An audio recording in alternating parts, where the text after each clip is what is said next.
Okay. All right. There's a new button in the chat. It's a heart. I don't know what happens when I push the heart.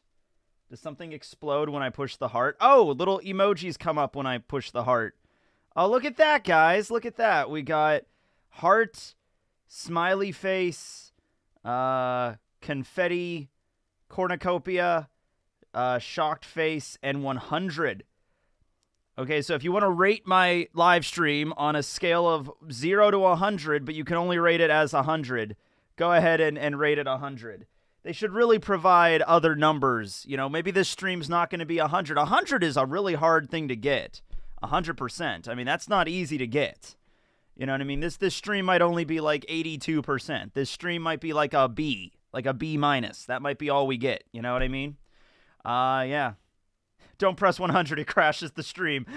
It's just like, okay, that does actually sound something like YouTube would install.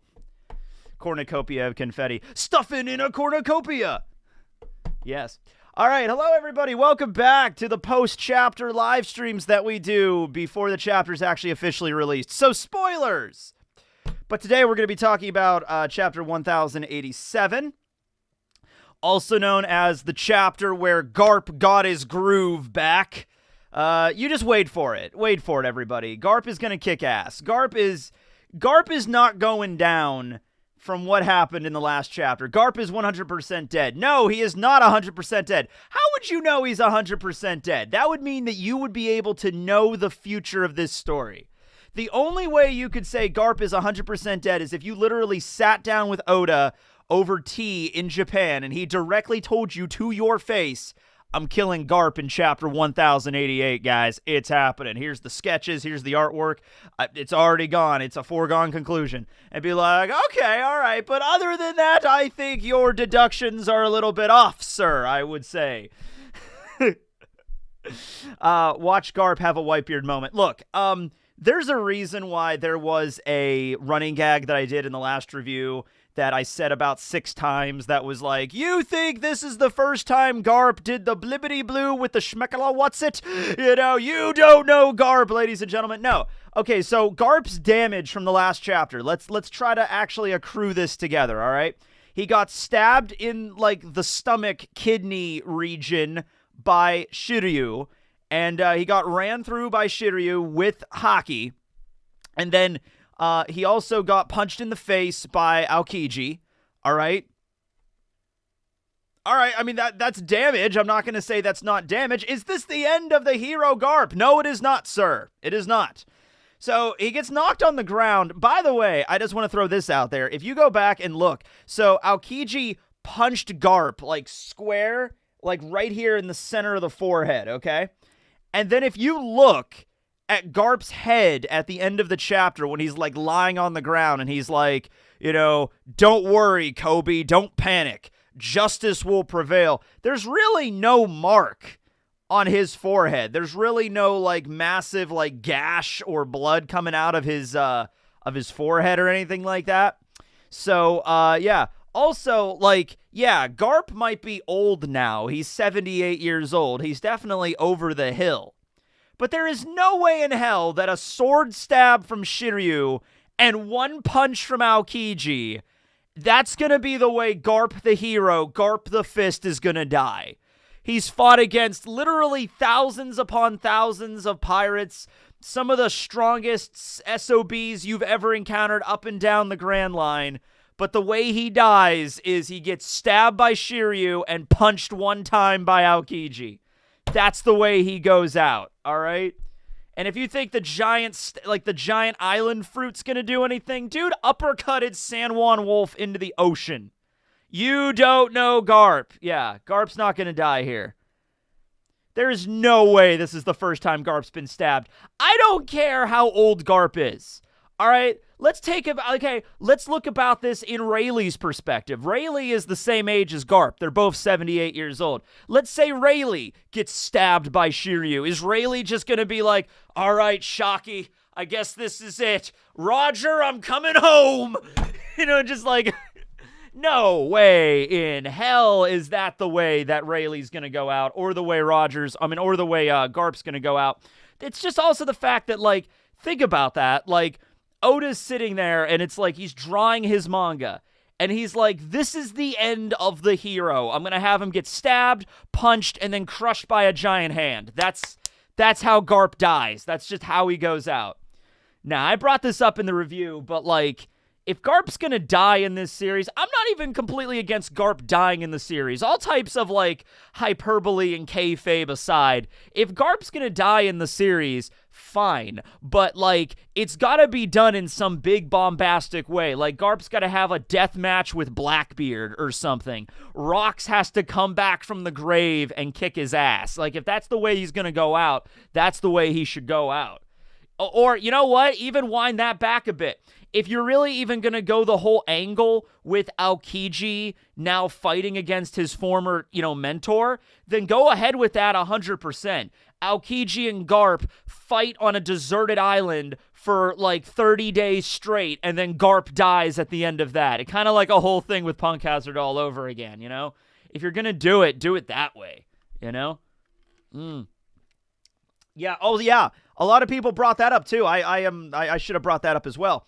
Garp was not smiling at the end of the last chapter. It was just like, don't worry, Koby, justice will prevail. He's not smiling. And there's no way Garp can die if he's not smiling. He embodies the will of D just as much as Luffy does, all right? You think this is the first time Garp died? You don't know Garp. You know what? Honestly, I'll bring that up. Like, Garp is essentially the Chuck Norris of the One Piece universe. I mean, he kind of is. What do you think Perona will do? I'm not sure if Perona is still on the island, because that was kind of weird how, like, Koby was reminiscing how he escaped, and the idea was Perona helped Koby get out of his cell, and then she's like, okay, now you have to come and help me find Moria, who's deeper in the cell. And then that was a flashback, and then we just cut to Koby on the surface running around with all the captured slaves. So it seems to imply Koby might have already helped Moria escape, and Moria and Perona are already getting the fuck out of Dodge. Like, while everybody else was busy chasing after Koby, and then Garp shows up, Perona and Moria, like, escape the island. Yeah. They don't know Bogart either. Oh yeah, when Bogart shows up to town, he's gonna wreck some skulls. You know what? If Moria shows up and he lends his help and he comes on in, maybe it's a thing where Perona and Moria, like, okay, so Moria gets freed and he's like, she, Perona, I missed you, and they have their little reunion moment because Perona was raised by Moria. They're kind of like, Moria is essentially like Perona's like stepfather, basically. So they're gonna have like a little reunion moment. And then they're like, let's get the hell out of here. Okay. And then they move out. Perona came there in a boat, so they have a boat. So they're going to escape. And then what if it's a situation where they look back at the island and they see Avalo Pizarro raising up all of his hands, and they're like, oh man, some crazy shit's going on over there. And then he sees the hands, and then Perona is just like, feels bad because Perona is like, she has a conscience. And she's like, Koby was so nice. He's a Marine, and yet he helped me find you, and he helped me get you out of here, Moria. We should go back and help him. I don't want him to die. And Moria's like, I'm not going back there. And then Perona just kind of looks at him just like, come on. And then like, okay, fine. It could do something like that. I mean, if nothing else, Moria's abilities could definitely help them escape, if nothing else, If you think it's going to take anything less than Blackbeard and Aokiji working in perfect tandem to kill Garp, you don't know Garp. I know Garp. Yes. Fuck it. Let's make this a meme, chop slap. Slap chop. Let's make this a meme, slap chop. You don't know Garp. I know Garp. I want to see memes. I want to see flyers. I want to see TikTok videos, ladies and gentlemen. I want to see memes. Good morning. Morning. Koby rising up Perona. Yeah, I guess so. I suppose, as long as Hibari's okay, because I want that to follow through. I want the whole Hibari to be Akainu's daughter thing to be proven, and then I want Koby and Hibari to get married, and I want to see Akainu at the wedding walking his daughter down the aisle, and I want to see the expression of sheer unabashed rage, like Akainu's like, I want to melt you so bad in a vat of magma right now, Koby. but I can't. You know, I want to see that so bad. All right? Yep. What if Garp dies? If Garp, all right, I'll be straight up. Like, if Garp dies right here and now, like, if the next chapter is like Garp stands back up, like, Koby Helmeppo, you gotta get away. Prince Crew say, you're all right, you can be okay. And then he immediately just gets crushed by a giant hand, and that's how Garp dies. I am gonna feel very disappointed in Oda's writing. I'm like, man, I don't know, Oda, you might want to take a break again, because that's not cool. That's not how Garp's supposed to go out, right? Yeah. If Garp dies, he'll be annoyed and come back to life. It's just like, yeah, I can see that. I can see that, dude. Ugh. I hate you, son-in-law Koby! Shouldn't Koby have noticed Shiryu with his observation haki? Well, he was distracted at the moment. Observation haki, people have to remember, observation haki is not like constant like radar around you. Like that, it was that way with Eneru, because Eneru combined it with his Goro Goro Nami. But haki, observation, and we even learned this from the Katakuri fight, you gotta maintain your composure with that shit, okay? You don't just get like, you know what I mean? It's not just always turned on. Maybe if you like train with it for decades and decades and decades, it gets to the point where it's like that. But even Katakuri was a master of that. And if he becomes distracted, it doesn't work. You gotta stay focused. So Koby sees what he thinks is a helpless woman over getting tormented by pirates, and he's like, I will save you, madam. And he's paying attention to that, and then the woman reveals, I'm a pirate too, yarg! And then Kobe's like, oh shit, and then he doesn't even really have time to react. Also, Shiryu, I would imagine, I really think Shiryu has the skill because of his clear fruit and his abilities already, that he can essentially mask his presence when he goes invisible. It's not just being invisible. It might not be on the level of like Melioron's ability from Hunter x Hunter, where it's like the God's Accomplice and the Perfect Plan shit, where he goes completely intangible, and like, well, not intangible, but everybody just can't see him. It's not like that on that level exactly, but it's still like really stealthy. Like Shiryu's whole thing is he like goes stealth and stabs people in the back. Like even before he had the clear fruit, he could do that really well. So, you know. Why didn't Garp use Conquerors to take everyone down? So here's the thing about Conquerors. Haki is a very fun little thing to discuss. So Conquerors works, but you really have to have a pretty weak will to knock it down.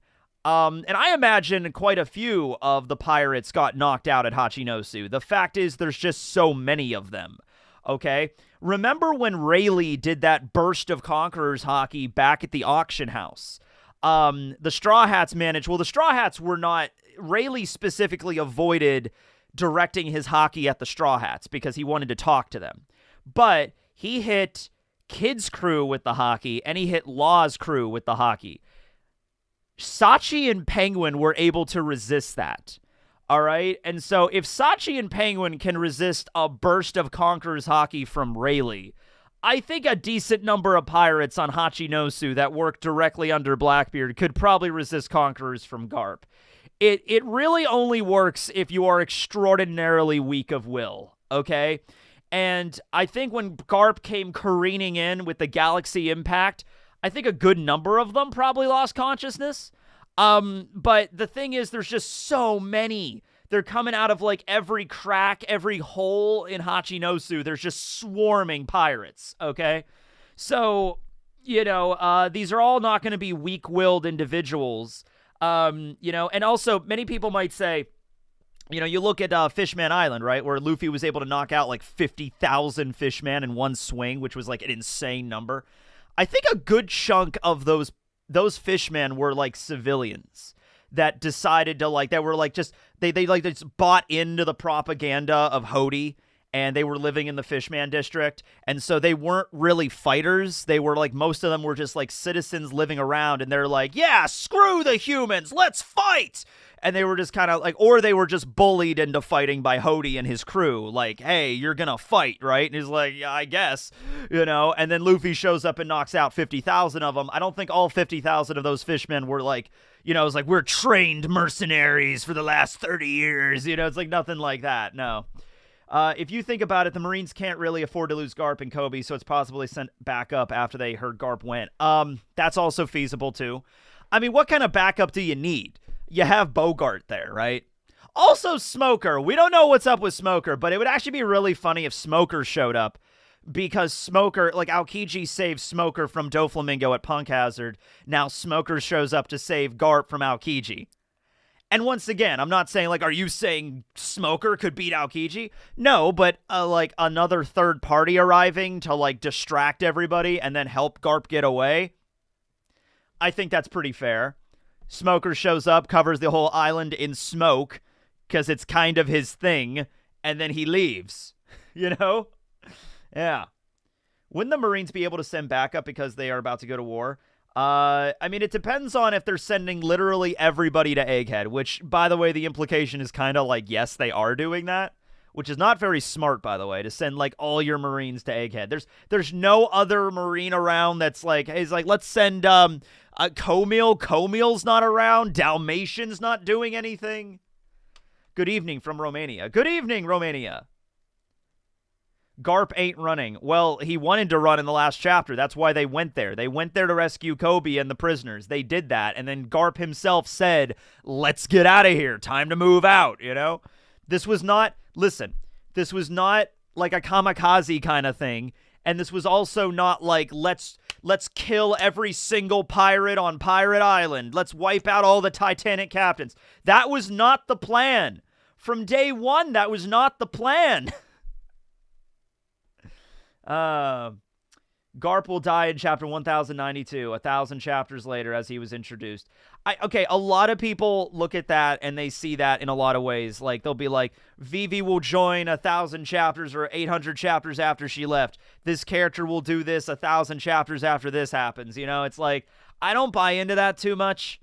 Because, first of all, if Oda does that too often, it just makes it predictable as all hell. That would be like me saying, hold on a moment, let me pull a thing up here. Let me check something really quick on the wiki.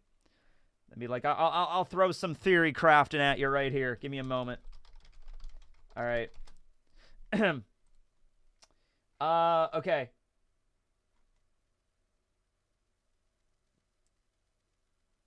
All right. So Dragon was introduced at chapter 100 of One Piece.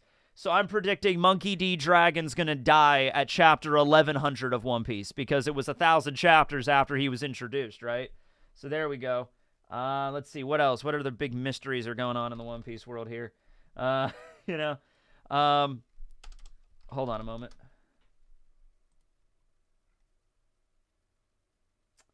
Yeah.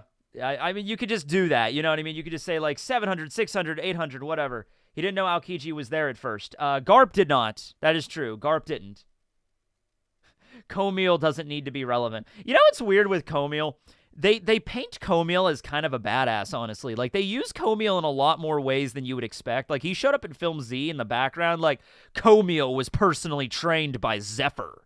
It's like, whoa, really? Like that? Okay, you're going Comil on this, huh? Comil.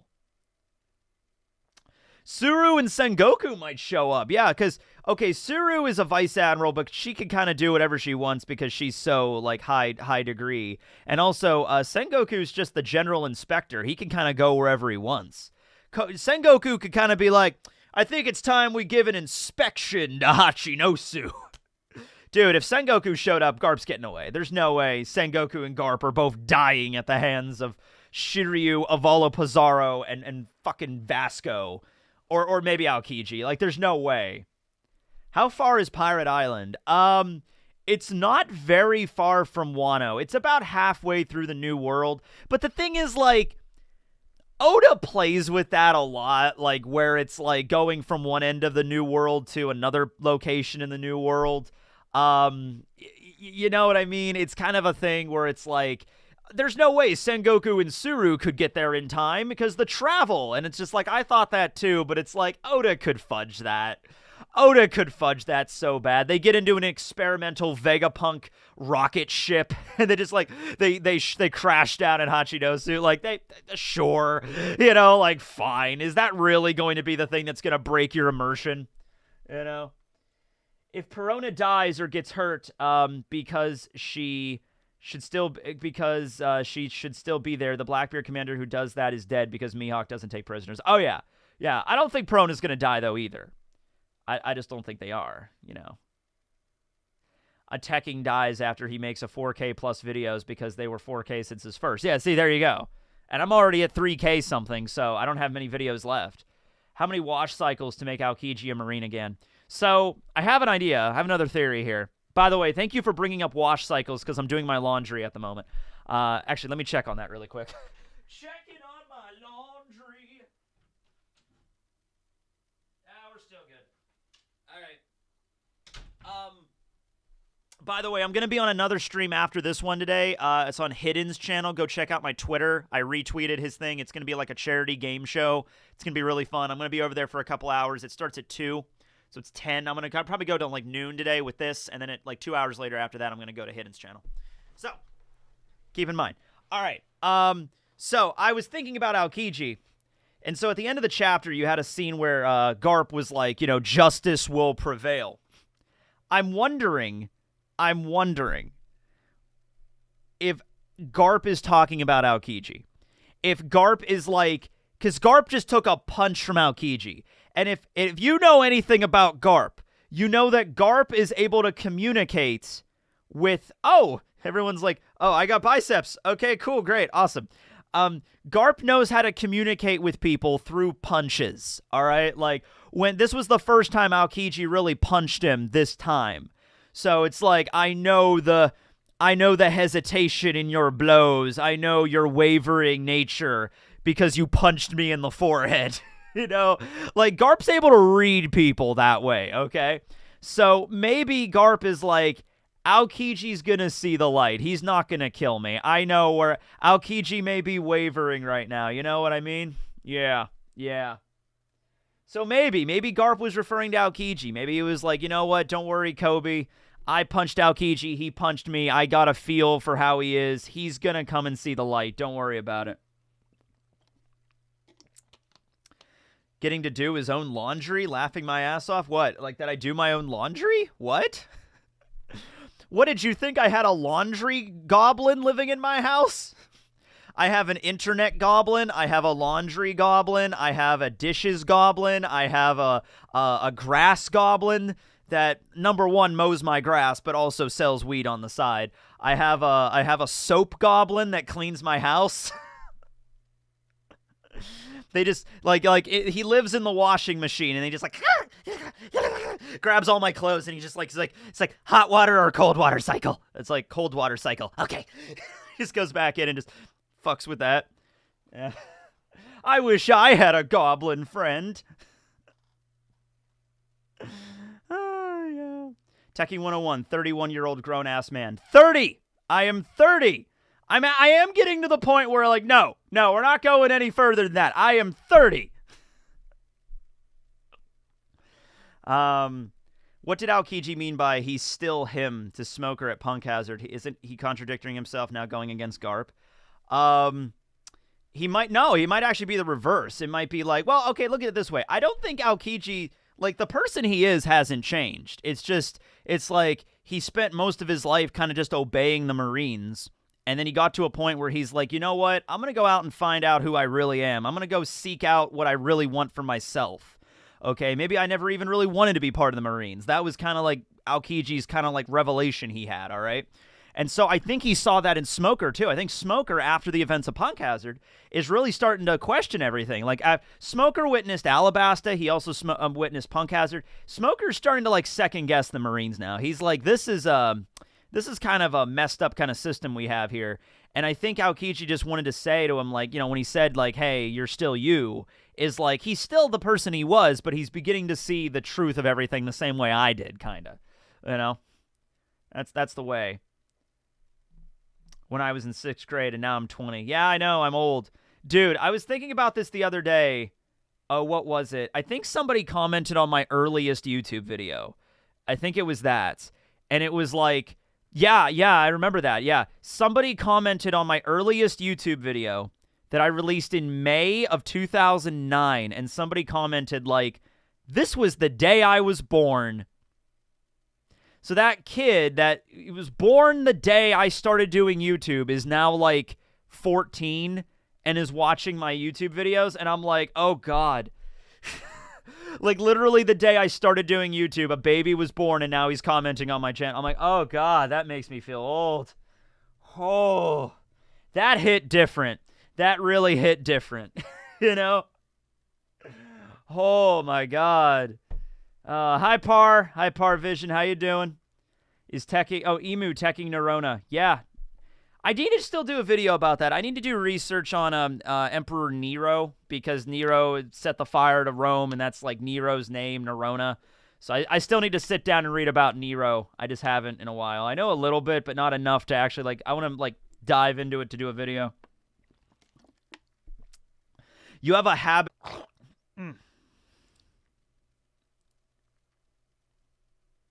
Neurona, yeah.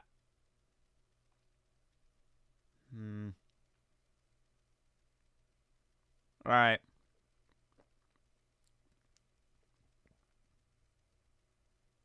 Okay, I think we leveled out here. We level out? Okay, I think we leveled. Yeah, we're good. Okay. There we go. We're back. We leveled out. All right.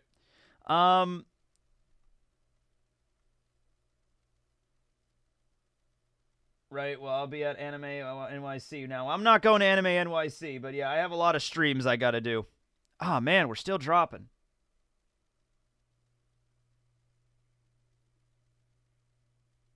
Okay. We've leveled out again. All right, sure. Error.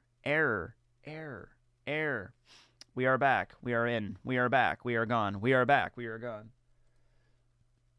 Do you think Luffy and the Grand Fleet will go after Blackbeard? Maybe even Shanks will pop up.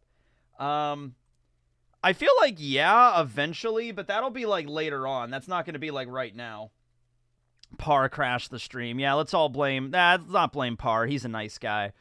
Let's blame... who are we going to blame on this? Let's just blame Blackbeard. Let's just do that. Damn you, Teach! Zeha! We all back. It's good. Rip, I'll fix the stream, yeah. If Aokiji does return to the Marines, the pirate island is screwed. Exactly, right? I mean, like, look, just look at it this way, too. Like, Aokiji is still the kind of guy he always was. Does that mean he doesn't want to kill his mentor? All right? Like, so I really don't even see... Like, that would be a cool fight if they went balls out, especially from the last chapter we saw that they were punching the battleships together, right? But, like...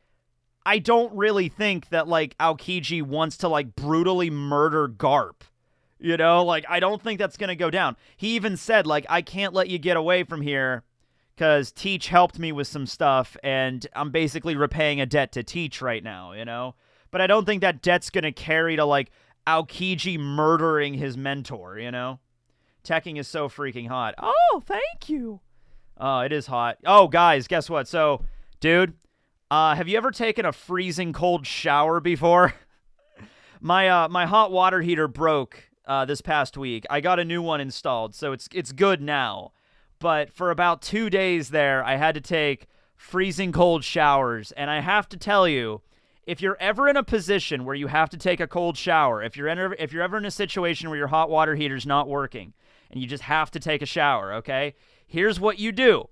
You queue up some heavy metal music in the bathroom, and then you kind of just like, okay, and then you just get in the shower, and my God, it's like a battle. It's just like, all right, let's do this. Ah! Shampoo, body wash, shave, you know, let's do this. With Groose having the clay fruit, are pottery wheels his natural weakness? I would say fire and heat are his natural weakness. I would say oven. If you want me to just like legitimately tell you the devil fruit that is the natural weakness to clay, it would be the heat fruit. Even more so than the fire fruit or like the Marimari no Mi or the magma fruit. I would say oven's Netsu no Mi is the natural weakness of the clay fruit. Because literally, Oven is an oven. He is a kiln, okay? He could just snap his fingers and all of his golems would just crumble apart, you know? Hope you have a good day. Garp will survive. Oh, he will, Rob. Don't worry. He will 100% survive. You told about the prison knife thing. Yeah, there was a comedian that I watched once that told that story where if you get in the shower and you, like, just turn on cold water in the shower, the way that your body reacts to getting hit with that cold water is the same way it would react if you get stabbed. So if you train your body when you get hit by cold water to like shadow box, then you'll be able to fight if you get stabbed. Kind of like a prison piece of hack. It's like a prison hack, you know what I mean? Prison hack. Take a cold shower so when you get shivved, you'll be able to fight for a while, you know? Like, yeah, not super applicable to day-to-day life, but maybe if you live in an environment where getting stabbed is more likely. Hey, listen, you got to do you. If you live in a town or if you live in a particular part of a city that's like the stabby part of the city and you're like, this information might be relevant to me, you know, then take cold showers, I guess. Yeah. What are you training for? I don't know. But dude, the guy that installed my hot water heater, this is awesome, okay? So, first of all, he used to live in this house. Like, he's a previous, like, occupant, a previous owner of this house, okay? And so he runs, like, a heating and cooling company, like an HVAC company. And so he installed everything in this house. He installed the heater, the furnace. He installed the hot water heater like 20 years ago. This hot water heater lasted for like 20 years. It was like good quality. He knew what he was doing. He maintained it constantly. So he knew where everything was because he's the one that installed it. So it was great because he showed up and he was like looking at my hot water heater and he was like messing with it for like 5 minutes. And he's like, yeah, it looks like it went. You're probably going to need a new hot water heater. And he's quoting me on a price and everything like that. He's just like, oh, it'll cost this much for a new hot water heater. And I tell him, I'm like, okay, well, yeah, I'm going to need it. So, yeah. But I'm also, like, kind of annoyed because I'm like, great, now I'm going to have to wait for it to get ordered, and then it's going to have to be delivered, and you're going to have to install it. Like, I'm sitting there thinking, great, I'm going to have to take cold showers for, like, the next week until this hot water heater gets delivered or whatever. And then he's like, oh, no, I actually figured that it was going to be broken, so I have one in my truck. I predicted you were going to need a new one anyway, so I just wanted to make sure it was good for you. And I'm like, oh, my God, I love you. And so he came in and installed it, cleaned out my furnace and the filters and everything. Dude, was so nice. Love that, man. All right. The Monopoly Man. You live in a U.S. typical cardboard house, or is a real brick house, modern solid house? So my house is built pretty solid. I mean, it's drywall on the inside. It's brick on the outside. Yeah, there's vinyl, but there's brick under the vinyl. Like my house, part of my house does have brick, kind of like there. It's yeah.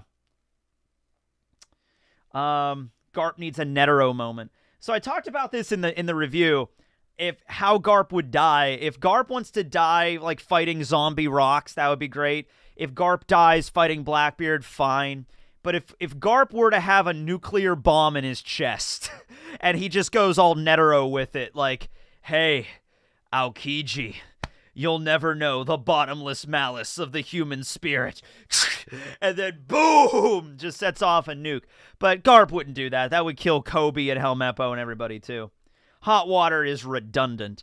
Dude, it's one of those things where literally I'm sitting around like taking I'm taking a cold shower, right? And I get out. Thank God it wasn't the winter. But I get out and I'm just like, cold, and I warm myself up and, get ready for bed and everything. And I'm sitting there thinking like, wow, as much as that sucked taking a cold water, as much as that sucked not having hot water, I can only imagine what it must have been like 200 years ago on the frontier. You know what I mean? Like if the year was like 1823 and you're living in Kansas in a mud and log cabin basically, and it's winter, and it's cold as shit, and you literally cannot take a shower because they haven't been invented yet, and you literally cannot take a bath because everything is freezing cold outside, and all the water is frozen solid, you know, and you're just huddling around the fire freezing.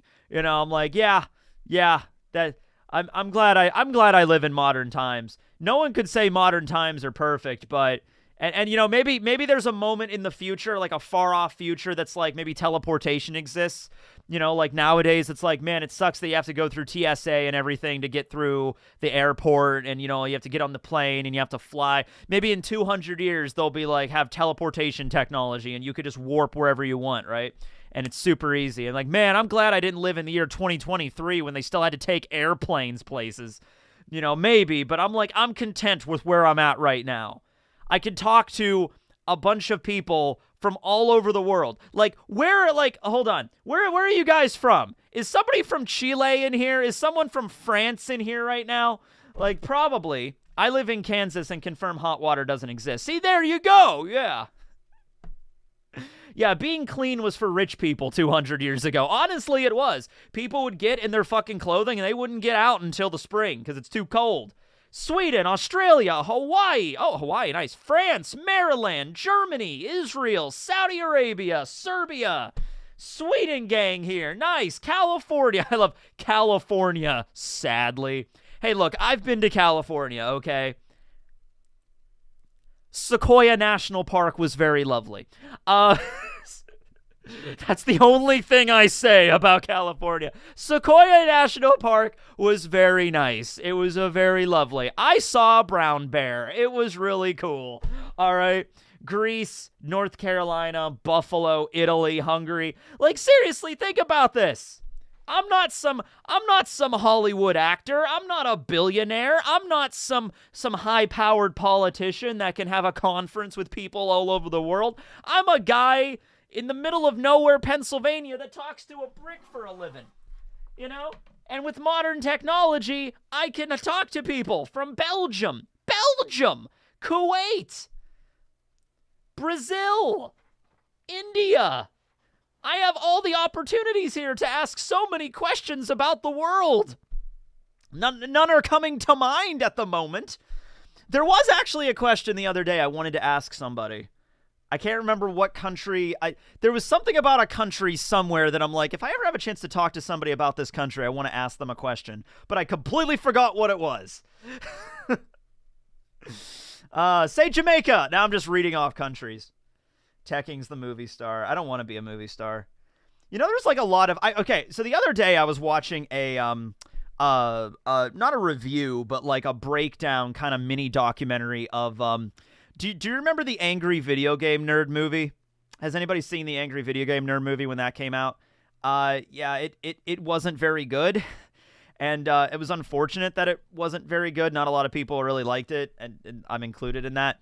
But I was watching a little mini documentary about that, and I'm sitting there, and I'm like, wow, you know, so many YouTubers, like earlier YouTubers had the idea of like, we're going to be a movie star. Like I remember like Doug Walker, he made those movies for That Guy with the Glasses. And then AVG and like James made his movie. And then I remember the whole thing with Spoonie was like, he was going to make a movie. He always wanted to make a movie and it never happened. And that was like a whole debacle with Spoonie's series. And I remember Linkara made a movie. I think he made 2. And I'm just sitting there thinking like, wow. Yeah, I have no desire to make a Tekking 101 motion picture. For one thing, I don't know how to make a movie, so that would be a stupid thing for me to try to make a movie. But like, it's like, I'm not doing that, you know? Like, Smosh made a movie. Oh, Smosh is back. Did you see that? Smosh is back. That's cool. Yeah. Yeah, Fred made like 3. Yeah, Fred's movies were on like Nickelodeon. That was a little after I stopped watching Nickelodeon, but like I remember though. Yeah, John Cena was in those. He lived in the refrigerator. I remember that. Yeah. I love Nepal's flag. Nepal's flag is so dope. Play GeoGuessr. I might not play GeoGuessr, but I might play Cetera. Cetera being it's like a fill out the countries of the world game, like a memory game. I used to be really good at it. I used to be able to get 100%, and I tried it last night. It's been like several months since I've tried it, and I used to be able to get 100%. Now I only got 89% last night, so I messed up a few times. How do you feel about Nightmare Garp happening as Moria's support? Oh, dude, is that a theory? I didn't even consider that. Nightmare Garp? Yes, let's do that. Holy shit. Moria takes all the shadows of all the pirates that Garp slayed, and he just, like, throws them into Garp, and Garp is just like, don't worry, Kobe, justice will prevail, and then he just, like, hulks out. Garp, smash! He literally goes up, grabs Avala Pizarro's arm, and then he, like, suplexes, backflips, whatever you want to call it, like, lifts up the entire Skull Mountain and then just throws that into the ocean. Garp, smash! Nightmare Garp. We're going Nightmare Garp on this. Also, before I forget, we're going to be doing another art. We're going to be doing another drawing in this one. So keep that in mind here. Where are we at? 10:42. I don't want to go much beyond noon, because I have another stream I have to be on later today, and I would like to eat lunch in between and kind of have a break, and then after that stream, I'm going, my friends are coming down here tonight. So, bit busy today. But we're gonna do some drawings today. So we got Eneru that we drew, and then we have Perona here. So, I'm gonna be at Techo in next week, actually. Next Friday and Saturday, I'm gonna be at Techo. Which is an anime convention in Pittsburgh. I'm gonna make a video actually announcing this. Like I'll mention this in an actual video. But yeah, I'm gonna be there. I'm gonna be doing a panel, and I'm gonna be also handing out these sketches at the panel for anybody. I'll probably just do a what I want to do, and I'm not gonna be doing it this episode. I mean, not this episode. This panel. This convention. But I really want to do a One Piece trivia contest. Because when I was at Techo last year, they did like a My Hero Academia trivia. They have like Anime Family Feud. And I love the trivia games. I love like all the trivia games at conventions. They're so fun. And I want to run one for One Piece. Okay, now I don't have enough time to plan it this year, so it's not going to be this year. I'm gonna try to make it next year. But yeah, I got to figure out like the logistics of how that would all work, and how everything would be structured, kind of. But yeah, I really want to do that. I really want to try that out. Yeah. Backbee hitting different while listening to Tekking. Yeah. What if Blackbeard takes Moria's fruit, then he takes Whitebeard? How bad would that thing? I made a video about that years ago, actually. I made a video about zombie Whitebeard. As soon as Moria was like at the Hachinosu and Blackbeard kind of had that interaction with him, I'm like, okay, we might have zombie Whitebeard on our hands here. Techo's in PA. I might be out there with you. I'm in Jersey. Can you DM me some info? You just Google it. Just Google Techo. Techo Con. You find out everything you need about it. Yeah.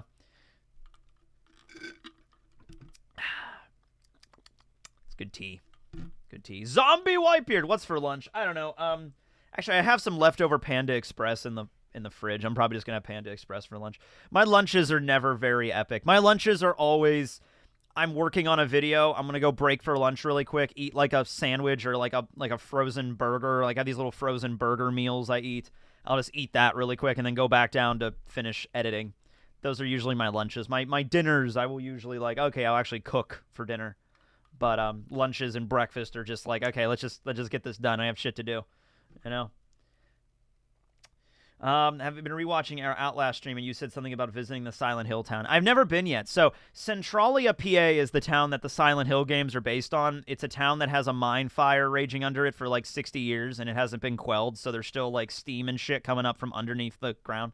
So there used to be this abandoned highway that was like covered in graffiti, but the people that own that property or the people that live adjacent to it like set up a bunch of like barriers because they were tired of people showing up and like, I'm tired of people showing up to this landmark and doing stuff, you know? So they were like, you know, because there's still people that live there. There's like 7 people that live in Centralia. And I guess there was people that were annoyed that like tourists were showing up to this ghost town. I mean, honestly, I would just leave. Like if you live in a town, like listen, if you live in a town that has literally been deserted because of a massive fire raging under the town, and it's now effectively a ghost town, and there's poisonous CO2 vapors coming out of the ground, and tourists are coming from all over the place to look at this place because it's based on a very popular video game. why would you still live in the town? I'm not leaving. It's just like, okay, but you don't really get to complain if tourists come and look at the creepy ghost town that's the fucking basis for the Silent Hill franchise. It's a very popular video game franchise. I don't care about no video games. I don't care about no pyramid heads. Okay, listen, old dudes. Old dudes that live in Centralia, if you want to scare people away. You could do a Scooby-Doo with this. You could totally do a Scooby-Doo with this. Old dudes that have never played Silent Hill that live in Centralia, okay? What you're going to need to do is you're going to need to dress up like Pinhead. Not Pinhead, Pyramid Head. Dress up. I mean, you could dress up like Pinhead, too. Dress up like Pyramid Head and just hang out around Centralia as Pyramid Head and scare away all of the kids that show up at the town, all right? That's what you need to do. You need to just Scooby-Doo with this. You need to be an old crotchety old man that's like, I'm tired of kids annoying me. It's like, all right, then you need to go Scooby-Doo route with it. You need to dress up like a monster and you need to scare people away from the town. That's what you need to do. This is on the books, ladies and gentlemen. This is how you do it, all right? Now, you won't die if you go there and, like, just, you know, now there's certain areas that it's, like, vented. So if you go up to one of the areas where there's just, like, smoke coming out of the mine and you just, like, put your face over it and just inhale, that's probably not going to be good. But you're not just going to die if you just go there. No.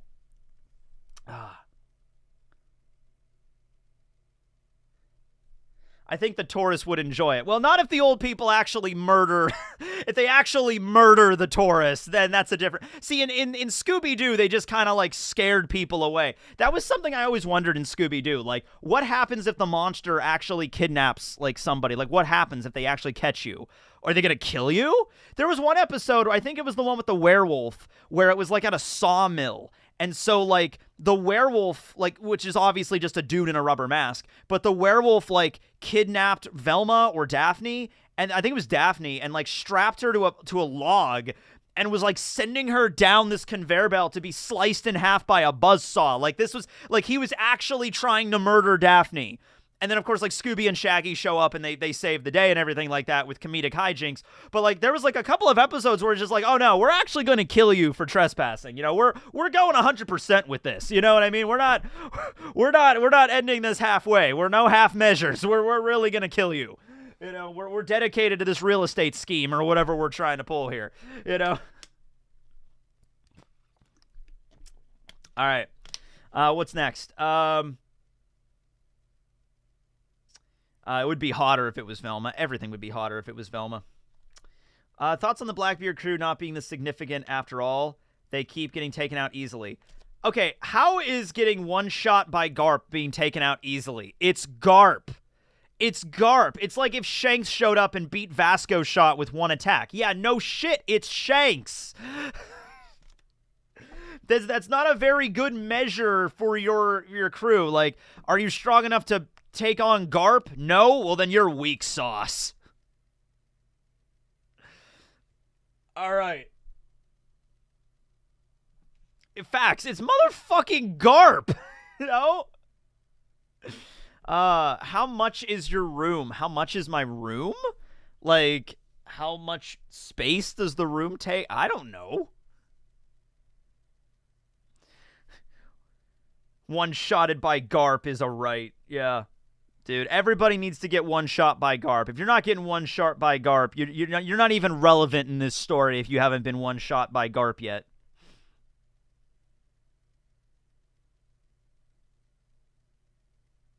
Garp is just that guy. Remember when Morgan attacked Garp? Yeah, so Morgan slashed Garp and he was bleeding. He just didn't care.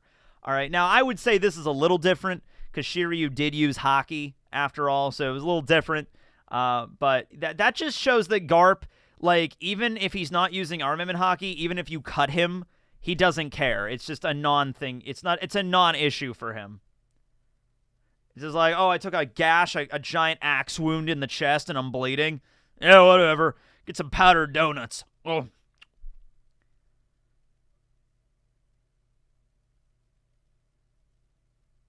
Yeah, I'll read the Minato manga, absolutely. Is it a one-shot or is it a new manga?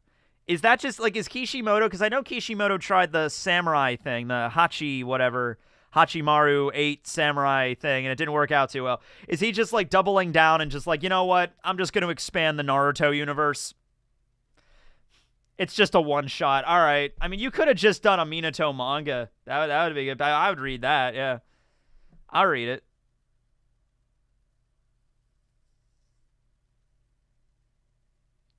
What if Garp doesn't die but having his shadow stolen? I'd be fine with that too. If Garp gets away but his shadow's taken, that would encumber him. Yeah, I'd be all right with that, sure. Absolutely. I forgot Captain Morgan existed, and I thought that too. I thought they meant Morgans at first, and then I had to remember, oh wait, no, Morgans / there's Morgan, and then there's Morgans, and I mess up their names all the time, so don't feel bad. The Super Giant. Here comes the Super Giant Fist! Oh, man. Let me look at some Super Chats. I might have missed some Super Chats here. Let's see what we got here.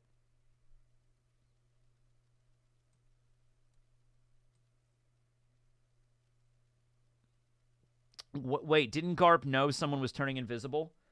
He did. That's why he jumped in front of Kobe to block the attack. My washer just got done. I have to go put it in the dryer in a second. Next time we see Blackbeard, a major character will die. Shanks and Garp betting favorites. Oh my God, that's pretty. I don't know, man. That's a bold statement.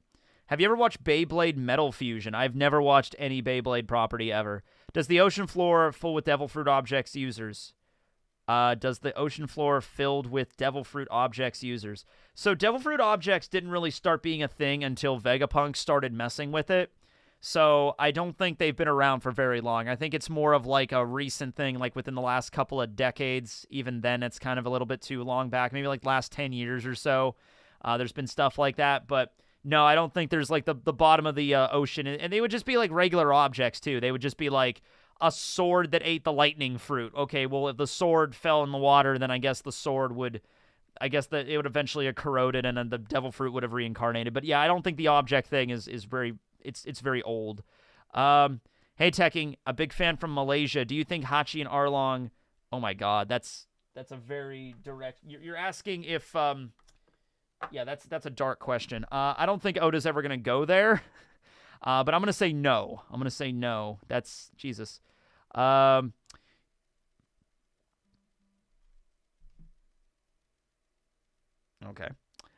Is it true that Oda had this chapter and the one after this finished already? So I heard that up until chapter 89, 1089 has already been written, and that does track because the chapters when they come out, like, Oda is not drawing these chapters, like, the same week. You know, like, he did not draw chapter 1087 this week or last week, right? Like, he draws them weeks in advance, obviously, in case something happens, you know, you're on break and everything like that.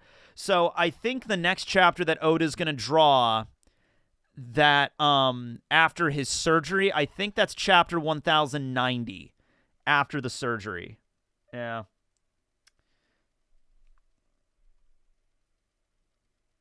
Hope you have a good day. Thank you.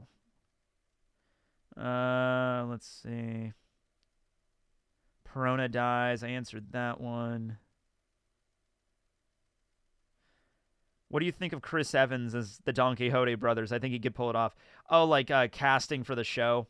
I mean, that's so far flung in the future. I mean, Chris Evans as he is now, sure. But by the time we get to the Dressrosa arc in the live action, if we ever get to that point, that's going to be like 10 plus years from now, probably.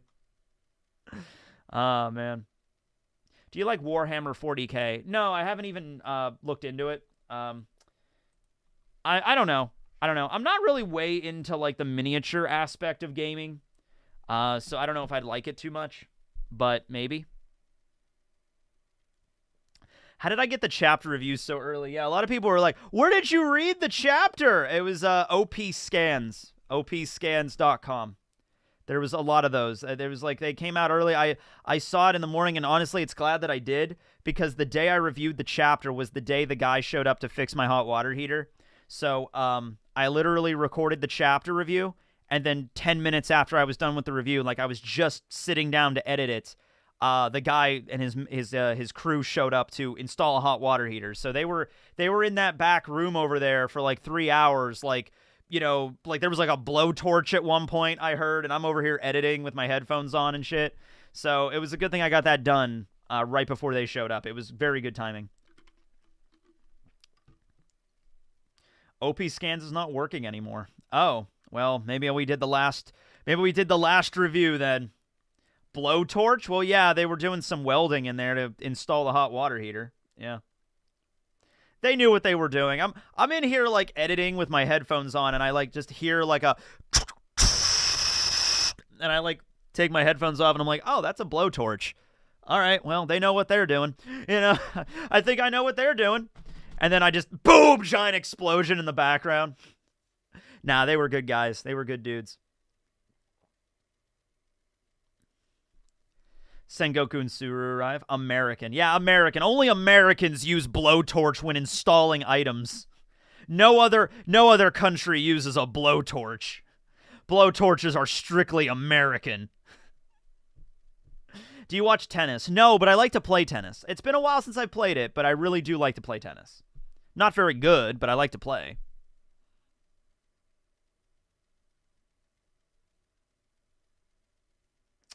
What is Zoro's next power-up? He'll probably just open the eye. Dragon didn't seem so surprised about Eam. I think it's more about Dragon just being extraordinarily... He analyzes the system as he sees it. With the new information that is presented, he's like... So Sabo is giving him a report, like a debrief. It's like a little fluffy thing floating in front of the camera there.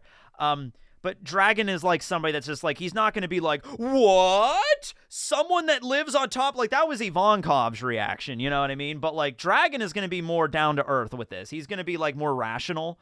And he's going to be like, okay, there's a supreme ruler that's above the Gorosei that's probably 800 years old. Okay, thank you for that information, Sabo. I will adjust my plan accordingly now. You know, like, that's how Dragon is. That's why he's a good leader. He's stoic. He doesn't lose. He's not sitting there like, what? An immortal being at the head of the government? What are we gonna do now? Oh God, the revolution has failed. He's like, no, he's gonna be like, all right, let's sit back and analyze this rationally, and let's think about what we could do here. You know what I mean? Like, yeah, that's how Dragon has led the Revolutionary Army for 20 years. He's not gonna lose his shit over this. He's probably surprised, but he's not gonna be like, what? You know, like, that's not how he does things. He has already considered all possibilities. Yeah. Oh, yeah, what's your opinion on the cheeseburger that's only just cheese? Yeah, I thought that was a thing. I thought that was fake. Well, not fake, but I thought that was just somebody did, you know? Like, somebody went to a restaurant and was like, hey, can you just give me a burger with 20 slices of cheese on it? I want to make a stupid meme or TikTok or something, and I'll pay you whatever. And he's like, okay, sure. And they just did that. No, it's an actual thing. It's a real thing. Yeah, it's cheeseburger burger. Thailand. It's from Thailand. Yeah. It's a Burger King thing, yeah.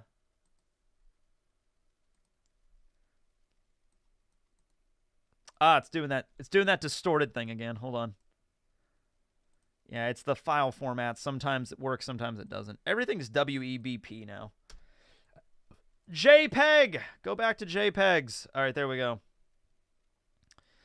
I got a super chat there just now, too, so let me read that. I just wanted to tell you that I've been watching you for years and watched you religiously. You make amazing content and wish you nothing but positivity. What did you think of Mashal's manga ending?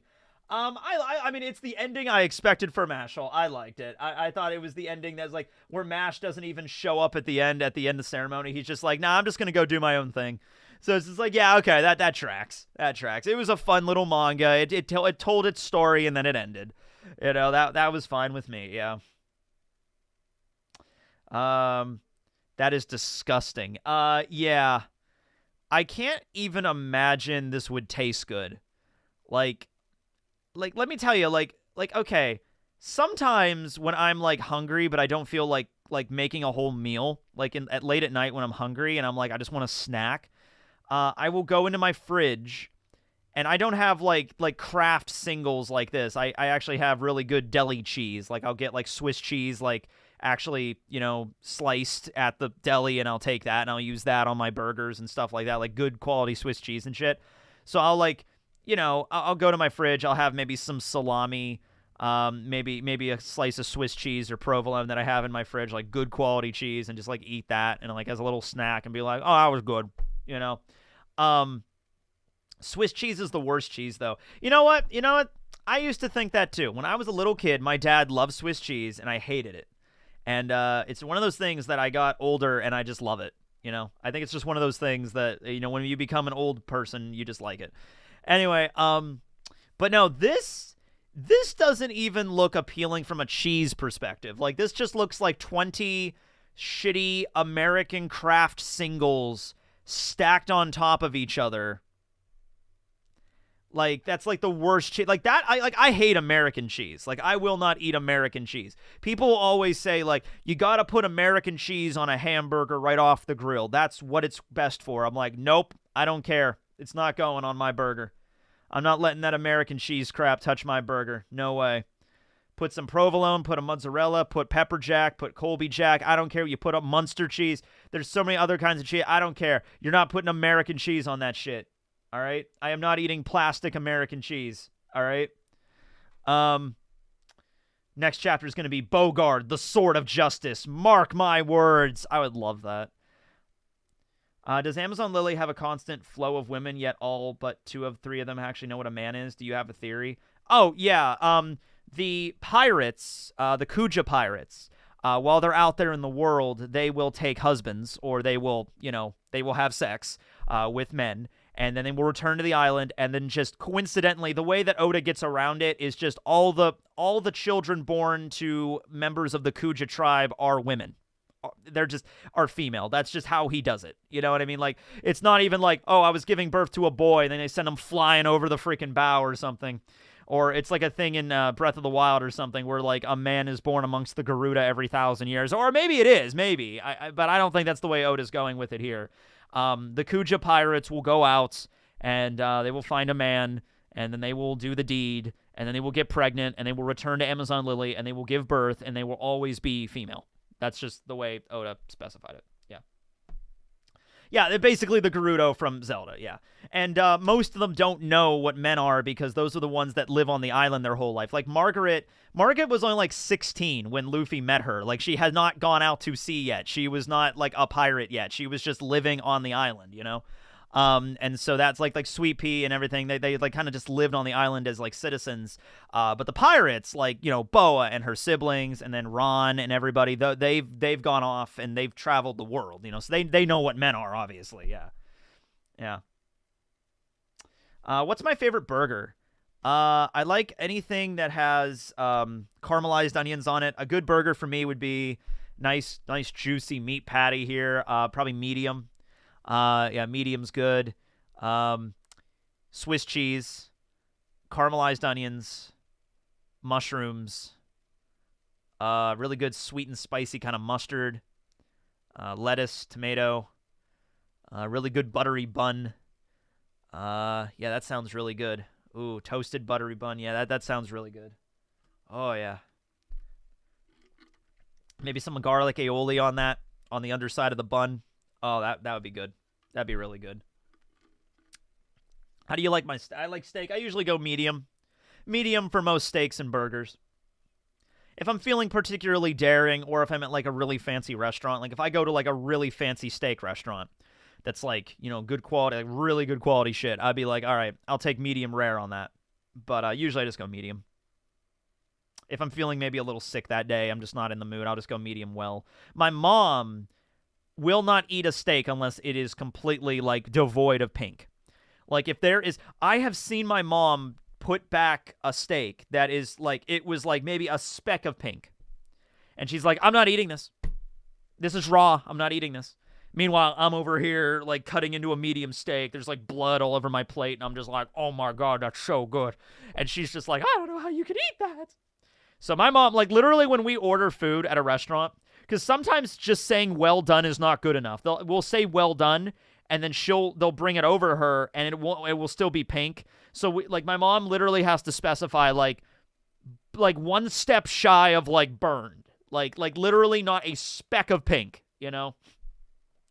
Yeah, pink meat is not that good. I love it. I think it's good. Tomahawk steak. Yeah, like if I was getting a tomahawk steak, I'd go like medium rare on that son of a bitch. Yeah. Same. Good steakhouse is medium rare. Everywhere else is medium well. Yeah, that's the rule for me. I even had when we were at that fancy steakhouse a while ago, my one friend went rare with his, and I was like, okay, I'm not that daring. I'll go medium rare, but he went rare with his steak. You know, but it was like a really good quality. See, here's the thing. You're not going to get sick, all right, if it's properly prepared and it's like, you know, if you were buying a steak out of the back of somebody's like Honda Civic in an alleyway, like here's the steaks, bro. You know, like, you know, if that's where you're getting your steaks, yeah, don't eat that. But like if the steak is properly properly prepared and like, you know, it's kept away from like diseases and stuff, like a high class steakhouse would have it properly refrigerated and stuff like that. Like you're not going to get sick. You're not going to get sick. Of course, the odds of it getting sick are greater than if it was cooked all the way through, but you're still fine. You're so fine, you know?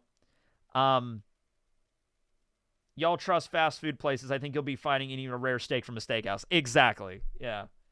You know what? I've never actually had... I think I might have had a candy that was flavored dragon fruit one time, and I didn't care for it too much. I don't think I've ever actually had the dragon fruit.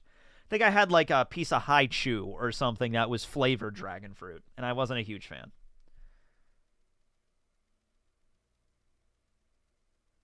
Yeah, you're fine. I literally ate a slab of uncooked pork once. By accident, but I was fine. Dude, I remember when I did that, my mom was freaking out. My mom was like, I'm going to die. I'm going to get some horrible bacterial disease and have to be rushed to the ER. And I was fine. I was fine. Maybe that's the case. I don't know how they would do that. The gene change, I'm not sure. But maybe it had something to do with Lily. Who knows? How do you eat that by accident? So I've told this story before. I'll just tell it again really quick and get back to it. So I was in high school. My mom, before I went to school that morning, my mom was like, hey, I'm making ribs tonight, or I'm making pork tonight. And I'm like, oh, okay. And I don't pay attention to it. It's just in the back of my mind. So I go to high school. I go to class. I come home. My mom's at work. She worked until like 7. So I get home and open the fridge up, and I see in a bowl, I see a big slab of pork that's marinating in like various like sauces and herbs and spices and everything like that. And there's like cellophane over the bowl. She's marinating her pork. And I'm a fucking moron because I just remembered in the back of my head like, oh yeah, mom said something about making pork tonight. That must be it. So I just open it up, cut a slab off of it, throw it on a plate, microwave it for like 30 seconds, not long, and I just sit there and just eat raw pork. And it didn't taste bad because it was covered in sauces and herbs. It actually tasted really good. A little chewy, but it was fine. So I just ate like a slab of that. And then my mom called me a little later, and I was like, hey, thanks for the pork. It was really good. And she's like, she thought I was fucking with her. She thought I was joking. She was just like, that's really funny, Matthew. It's not cooked yet. And I'm like, no, it was really good. I had some. I cut a piece off and microwaved it. And she's like, Matthew, that was raw pork. I haven't cooked it yet. I'm like, oh. And I start freaking out because I'm like, my mom's freaking out. So I start freaking out. I'm like, am I going to be okay? She's like, you just ate raw pork. You might get sick. You're going to get like salmonella or something. And I'm like, what? Huh? And my mom comes home and she's like, are you fine? And I'm like, at this point, because I was so nervous, I started to feel a little sick, but not really sick. But no, I went to bed, woke up the next day. I was fine. You know, no issues whatsoever. So just letting you know, if you're afraid of eating raw meats, yeah, nowadays the pork is so much better. Yeah, you're fine. You're fine now. Like the idea of eating, because that's the thing. My mom, like instilled it in my head. That was like, all right. My mom like instilled it in my head as a kid. Like if you eat anything raw, you're gonna die. You're gonna get some horrible infection. You're gonna die. I wasn't allowed to eat eggs runny when I was a kid. Like my mom would not make my eggs runny. I liked my eggs runny. I was like, hey, can I make my eggs runny? And she's like, no, it'll make you sick. And I'm like, okay. You know what I mean? Like, so now chicken is the exception to that. Do not eat raw chicken. Do not eat raw chicken. That's the exception to that. But pork, beef, you can have raw eggs. You're fine. As long as like they're properly like, like they're sold in a store and there's not like some crazy salmonella outbreak. You'll be fine. All right. You didn't poop your guts out? No, it was fine. It was normal, you know?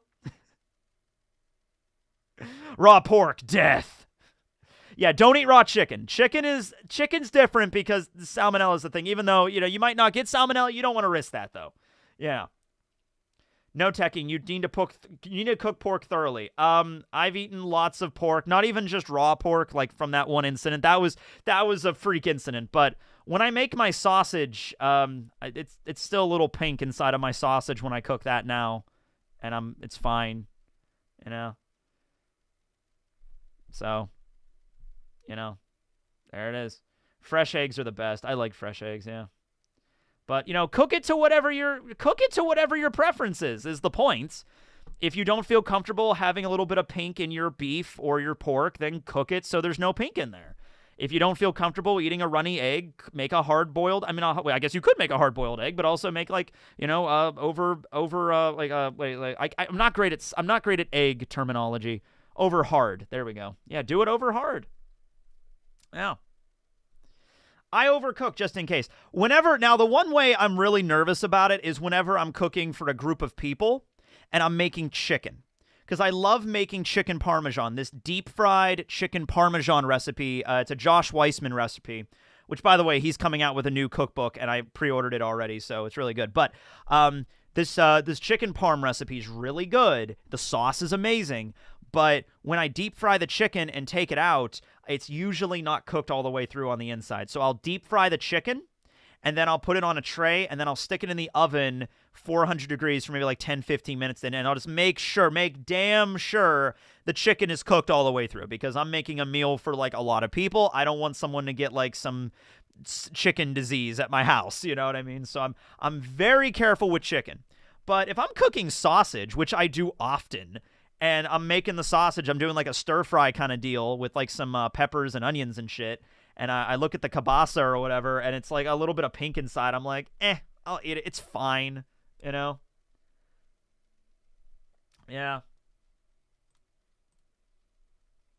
Hold on.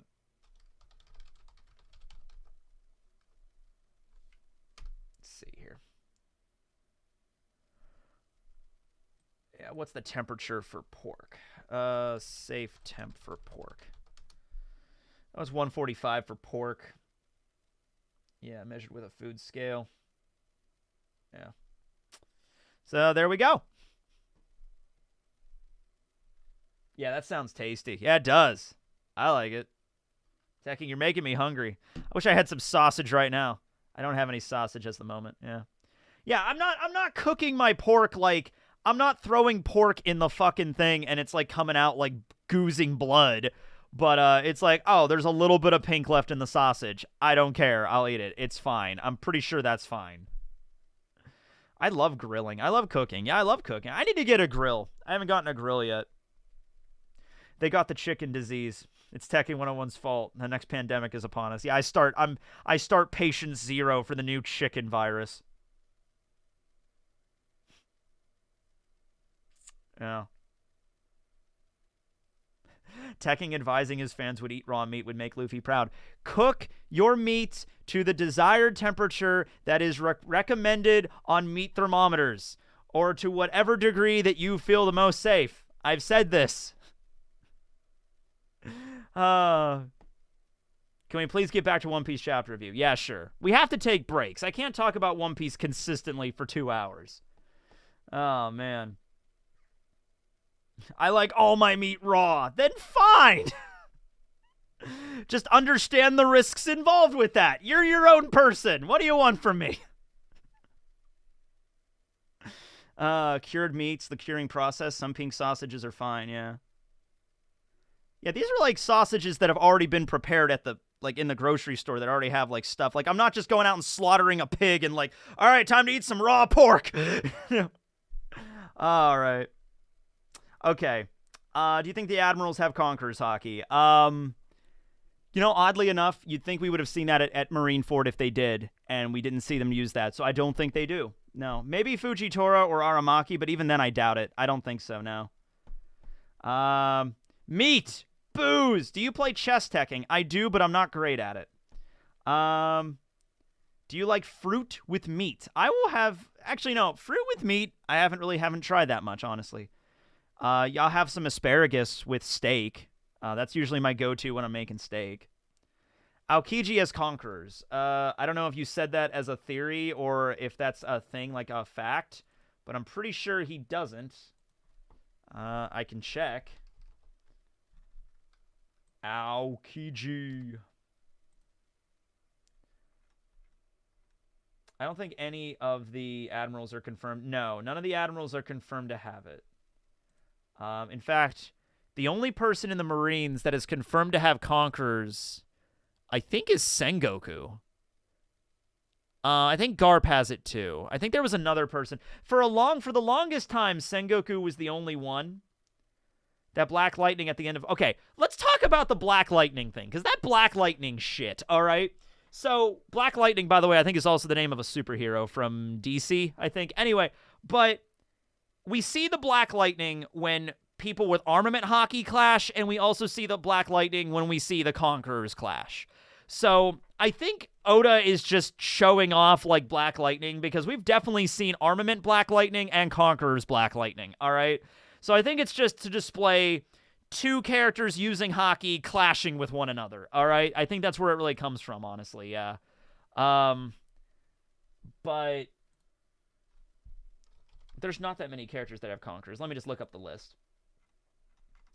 Yeah, users. Okay. Sengoku has it, and Garp has it. Yeah, Garp's confirmed to have it now. Yeah. Those are the only two Marines that are confirmed to have Conqueror's Hockey, or Sengoku and Garp.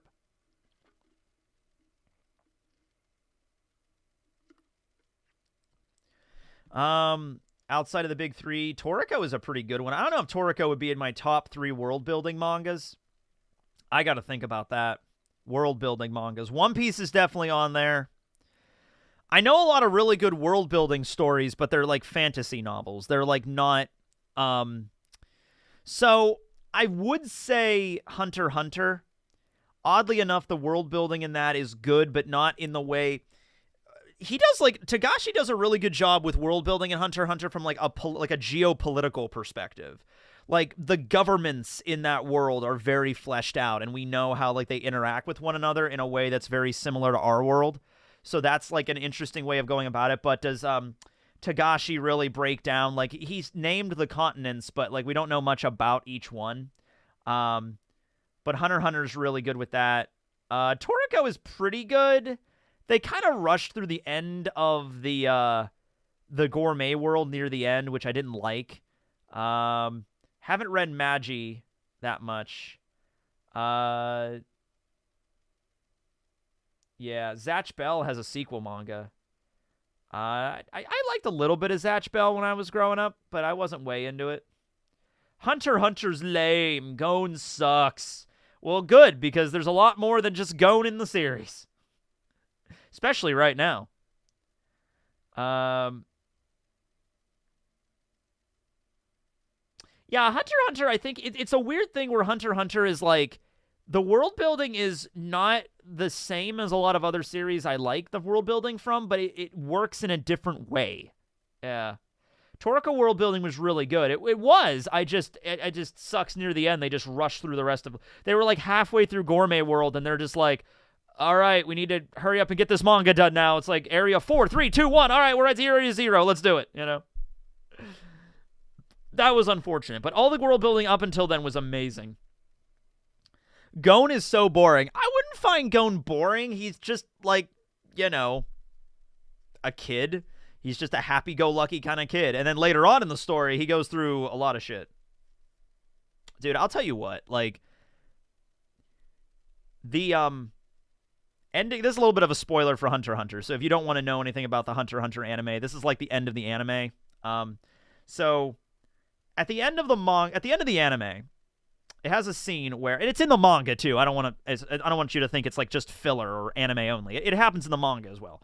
Gon and Killua, who are like best friends throughout the entire story. At the end of the anime, they decide to just go their separate ways. And it's weird because they don't really say why to each other. They're just like, I'm going to go this way. All right, later. And it's like this moment where it's like, why are you leaving? And then it's like, you realize, though, if you go back and look through the whole Chimera Ant arc, and even before that, I was going to make a whole, actually, I think I might have made a video about this. I don't know. But the way that Gon and Killua's, like, friendship, like, their relationship is actually extraordinarily, like, toxic. Like, it's not a good, and they kind of realize that, and they're like, we need to work on each other here, and they left, because, like, there was a lot of moments there where, like, Gon did not really give a shit about Killua's well-being, and was just kind of like, hey, we need to get this done, so even if you get extraordinarily injured, it's okay, you know? Gon is a horrible friend. Oh, yeah, he is. He's now, granted, they're kids. You know, they're like 12. So, you know, like, they don't really know what they're doing in terms of, like, you know, Gon is, like, very selfish, but it's just like, hey, all right, maybe you go away for a little while, and then you're like, okay, hey, I'm really sorry for the way I treated you. That wasn't cool. That's not how friends act, you know? And then it's just like, yeah, Gon kind of messed up Killua's life. Yeah. Facts. Gon is a horrible friend. No, literally. Okay, here's a great example of Gon being a horrible friend to Killua, okay? So this was actually before the Chimera Ant arc. This was in Greed Island, okay? So we're in Greed Island. We're in the dodgeball match with Razor, which is one of my favorite scenes in all of Hunter x Hunter. That battle was incredible. What else? And what other manga is there a dodgeball arc?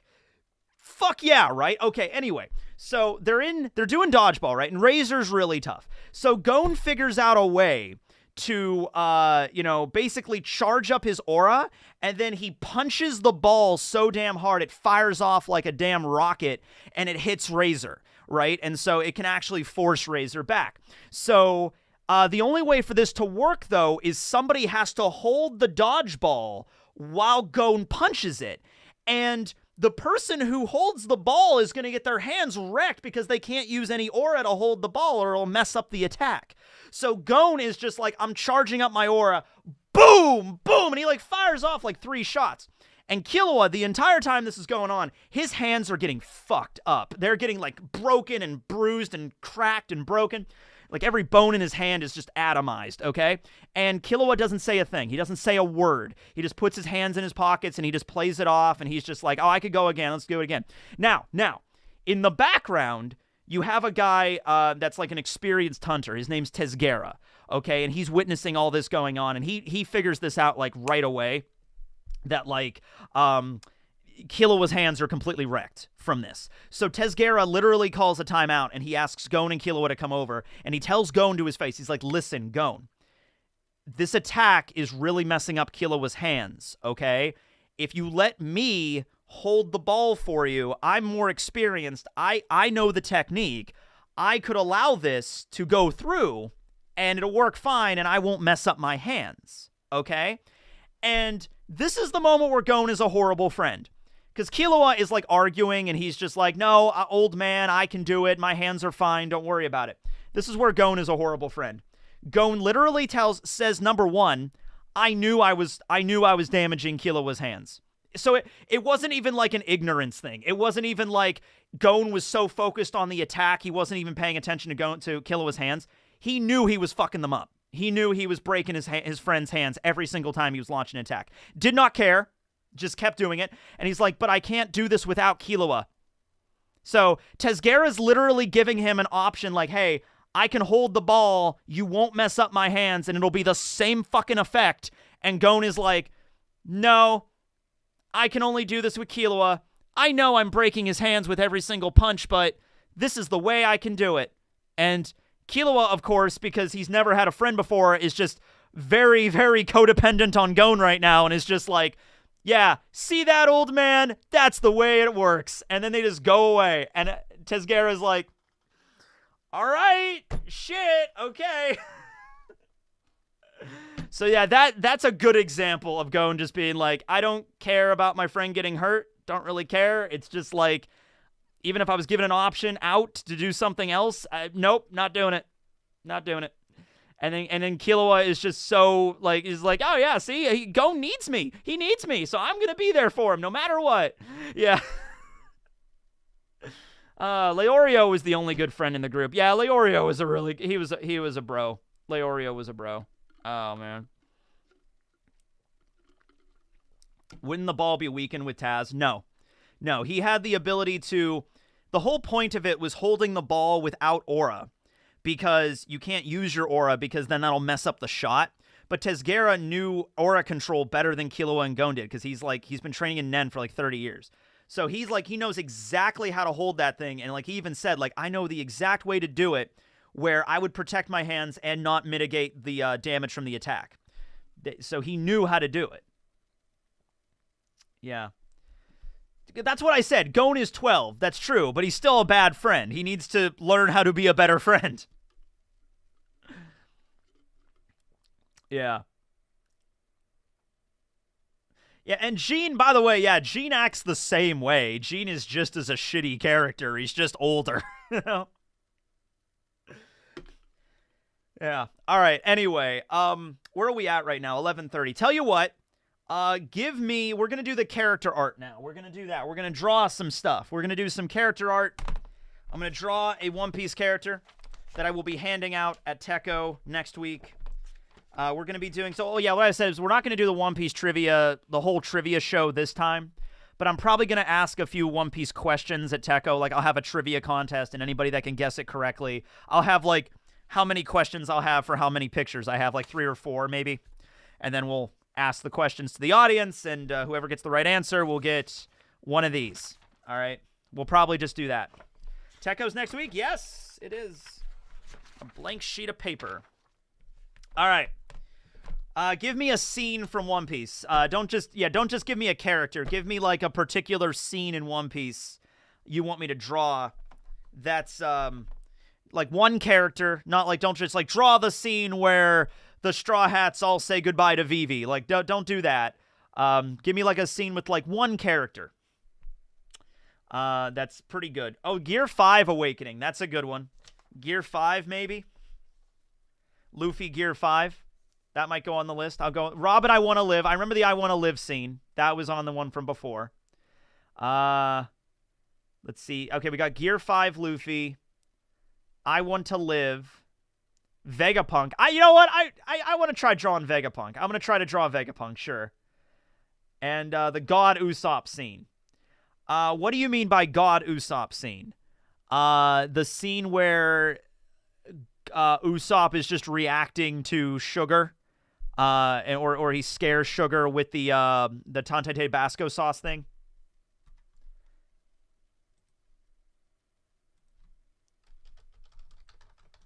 Hold on. Let's see if I can find that.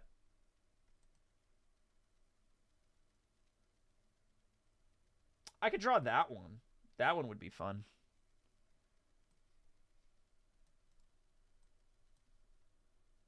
I could draw this one. Hold up. For Usopp.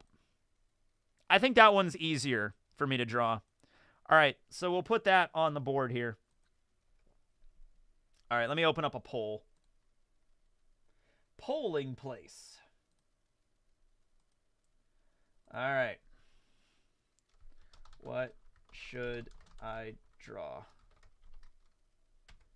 Okay. Gear 5 Luffy. I Want to Live. That's Robin, of course. What was the other one? Vegapunk. You know, I actually don't know about Vegapunk. Yeah, it's fine. I'll draw Vegapunk. And what was the other one? Usopp. God, Usopp. All right. Go for it. I'll give it, 5 minutes or so. This will be good. This will probably give me, enough time to draw it and then take a break, go to lunch, and then I'll be at Hidden's stream later today. See where this is going. Right now, Gear 5th Luffy is in the lead. I got to look to see what kind of Gear 5th Luffy to draw here. All right, let me try that. Oh, did you see the new episodes of Record of Ragnarok that came out the other day? Those are pretty good. Buddha! Those are epic. I can't wait until Season 3. It's going to be so good. Gear 5 Luffy. Trying to pick the one where he... Yeah, this one. There's a couple, actually. I might just draw his head.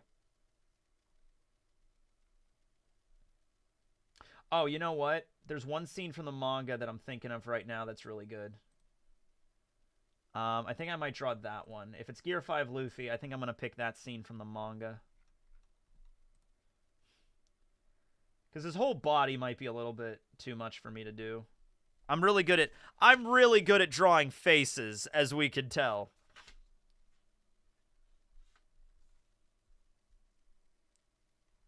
Yeah, when he's laughing with his hand on his head. Yeah, but that's like a lot to draw. That's like a whole body to draw that.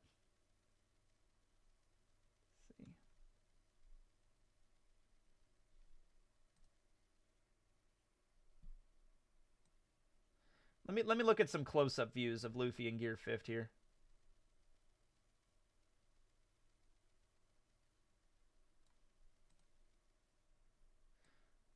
Let's see. There's one in particular that I really liked.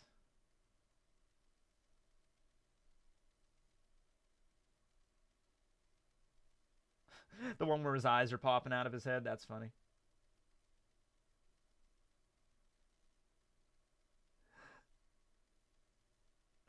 God, that Gear 5 fight.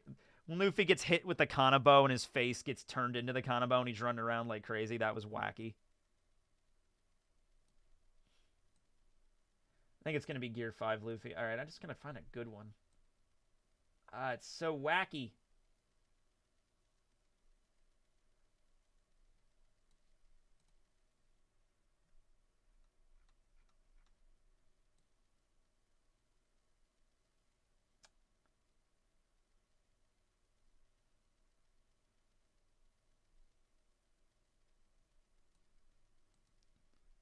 Draw Kaido as a fish duck. Can't wait for Gear 5 in the anime. It's going to be great. It is going to be epic, man.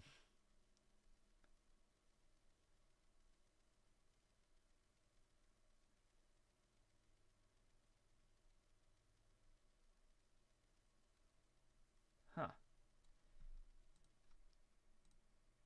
You're epic.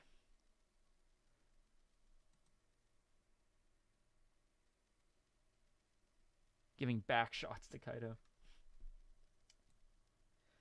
Maybe I might just draw Luffy when he first goes into it. I don't really know.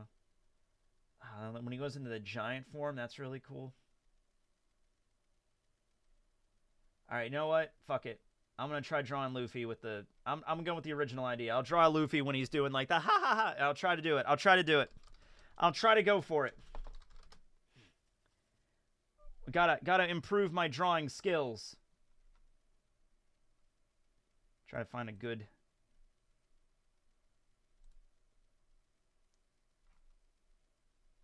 Was that chapter 1044, I think? I think it's at the end of 44. Yeah, it's at the end of 44. Okay. Alright, I'm going to try to draw it. Okay, maybe draw Barry next time. Full body. I guess I'll try my damnedest. I'll try my damnedest to draw a full body Luffy in Gear 5.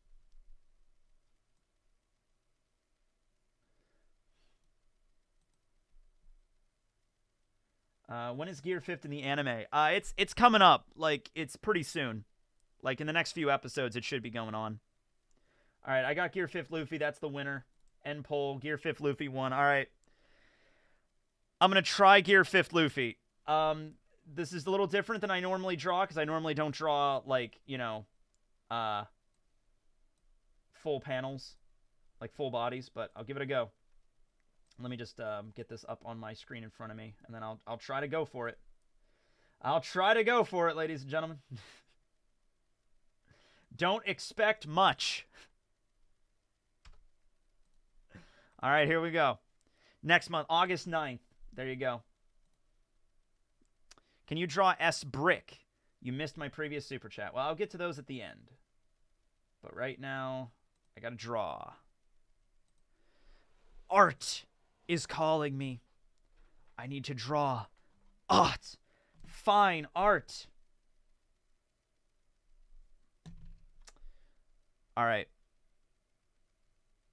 I have low expectations for the live action. Well, I mean, I guess wait until it comes out and see where it goes. All right. Okay, how do I even start this? Well, all right. I guess I guess I just kind of start, you know? All right, that's Yep. Okay, here we go. I'm starting. I am beginning the drawing of Luffy in Gear 5th. How will I do? Place your bets now, ladies and gentlemen. Will it be a 1-to-1 kind of thing? I do not know. But we could try. Okay. Now, normally when I draw things, it is based off of the anime, which is a little bit more detailed than the manga, and I'm basing this obviously off the manga right now because there is no anime of Gear 5th yet. Well, technically there is. It showed up for like a flash of a second in Film Red, but we're not doing that at the moment.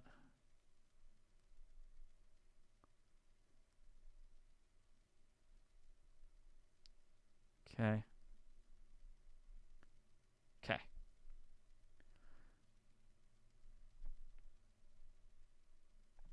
Huh.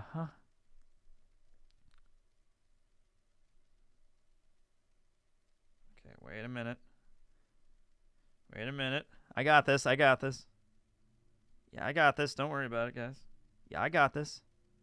Oh, yeah, I so totally got it. Aha, there it is. Yeah. It will be another masterpiece, I'm sure. Oh, I'm glad. I'm glad you guys give me so much support with this. I really am. Watch, it ends up turning out to be, like, fairly close to it. I'll tell you, drawing something from the manga actually makes it easier for, like, shading and stuff. I will say that much. Because it's like, you know. Okay.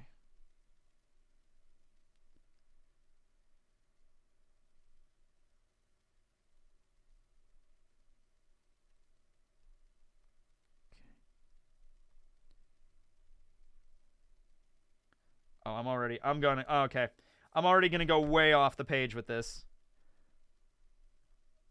Way off the page already. So I'm not even going to bother. Okay. Well, one of Luffy's feet are just not going to be on the page. One of Luffy's foot. I'm just going to cut off Luffy's foot because there's no way that's fitting on the page now.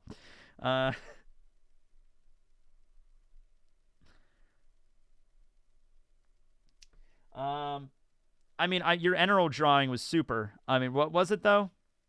What days will you have a panel for Tecco? Okay, so here's the thing. I had one date and time for Tecco, and yesterday they sent out, like, a finalized schedule, and the date and time had changed completely. Like, the day had changed. It was supposed to be, like, Saturday night at 6:30 p.m., and they changed it to 2:30 on Friday afternoon, and that's not going to work because I'm probably not even going to be there on Friday afternoon at 2:30. So I need to message them. Either that or the schedule might have just been glitched or something because the schedule wasn't the best on their site. So I got to check that. I gotta send an email about that because otherwise that's going to be a problem. Luffy, what's going on with your arm, yo? Okay.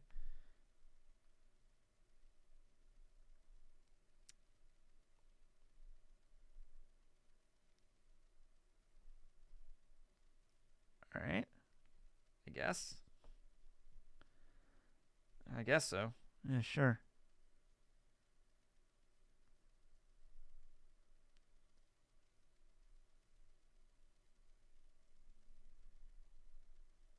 Okay.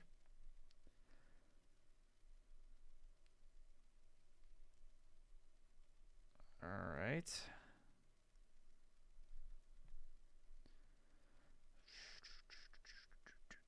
How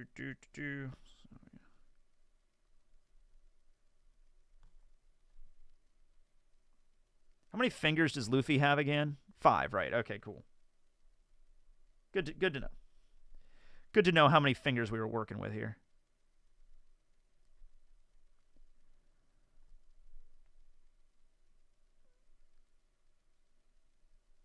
Also, I'm doing this with a pen.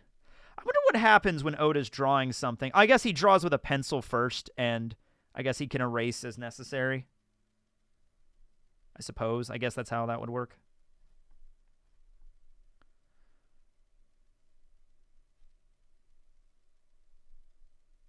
Yeah. And then when they do the inking later, the inking is obviously permanent.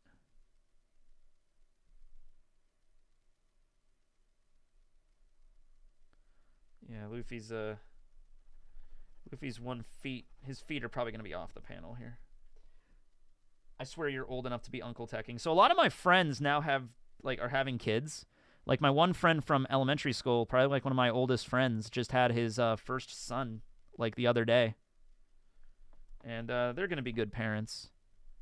But yeah, my role is I buy strollers for everybody for their kids. I was like, all right, we've known each other a while. I'll buy you a stroller. I've done that for like 3 of my friends so far now.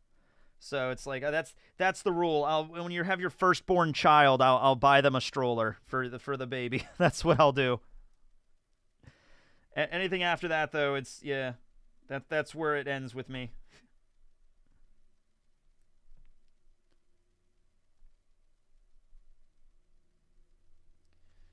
Okay. Sure. Oh man, this is the thing with drawing a freaking. Okay, I'll start over here now. Like this is the thing with drawing a person. It's a little bit of a different ball game than just a face. There's a lot going on here. This might take me a while. Sorry guys if I'm not super. There's some streamers that can like draw and like talk at the same time. I'm not really good at that yet. But if I see a comment, I'll try to talk.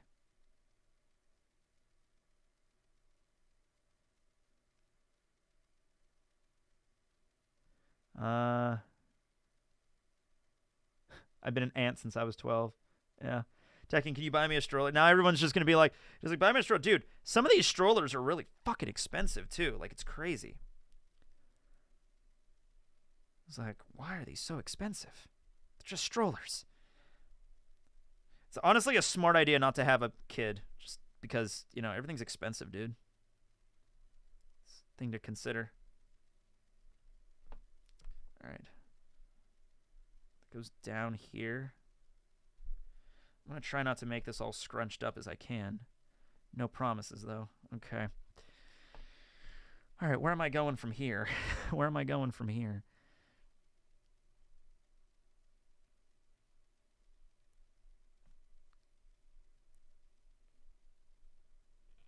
Okay. A little bit of scuffs and whatnot.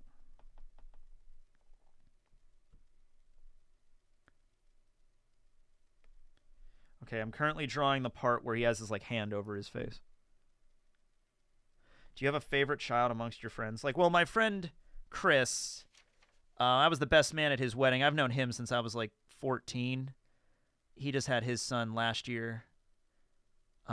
So probably that's my favorite. I was actually hanging out there down there the other night. We went for a walk together. So, yeah.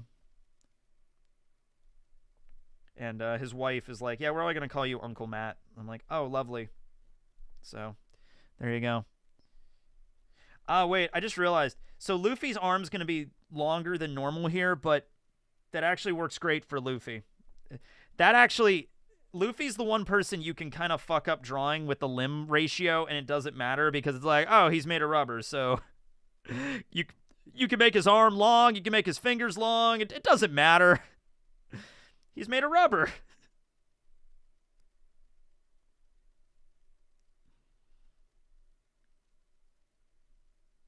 That's how you get around it.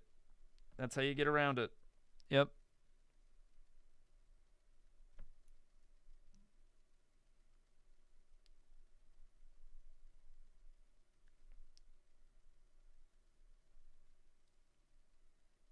Okay.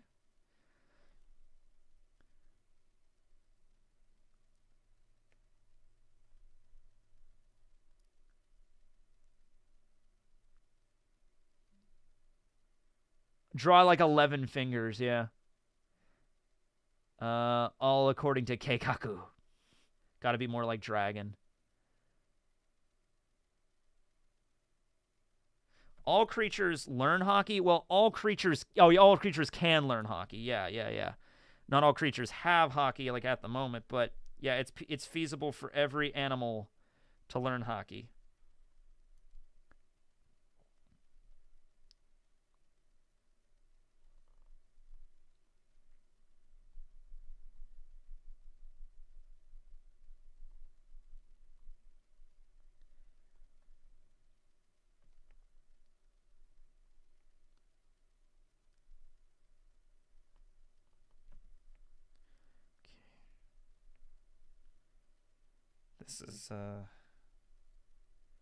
This is a thing. Okay.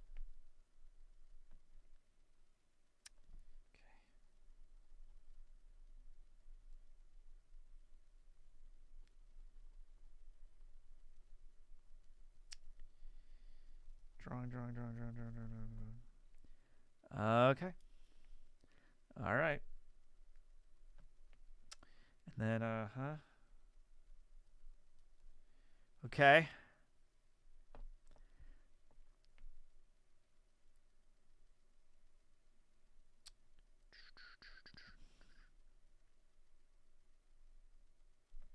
Oh, wait, whoa. I know, we're still good.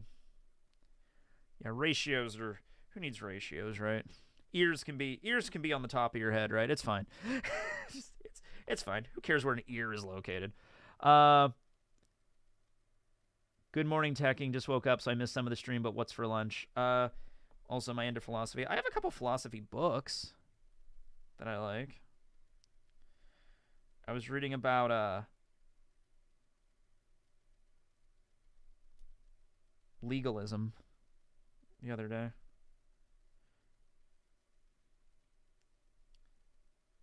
Not that I am a big legalist. I'm just reading about different forms of philosophy. Okay. Whoa. Oh, wait. Oh, shit. All right. Okay, hold on a minute. I was doing good for a while there, and then I'm like, okay, I'm gonna fuck this up at some point, and I think I just reached that threshold. All right, let's come back to that later. Let's come back to that a little bit later. That's a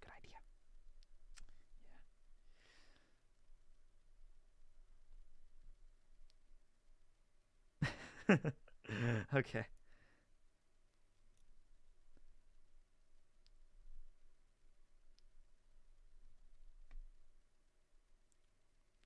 What's he drawing? I am drawing Gear 5th Luffy. Tell me you're using a pencil. Nope, pen. Go big or go home. That's what I always say. All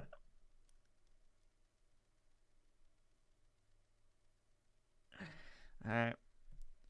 That's what I always say, ladies and gentlemen.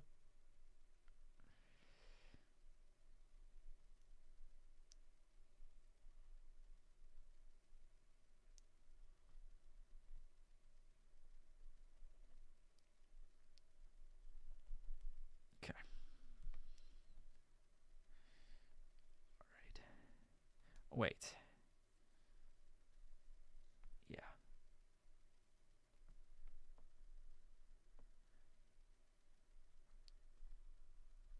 Okay, we're just gonna do this then. Oh my god, I really messed this up. Okay, we're just gonna do this then. Actually, you know what? For Luffy it makes sense. For Luffy that kind of works.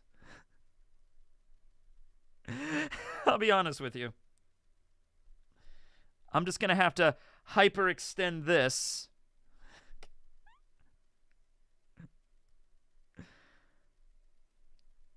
over here.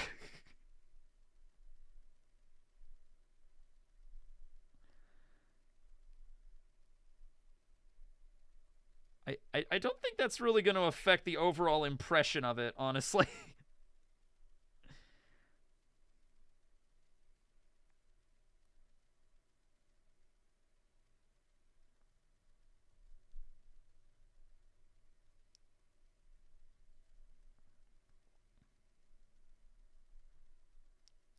What time is it? 11:51. Yeah. Okay.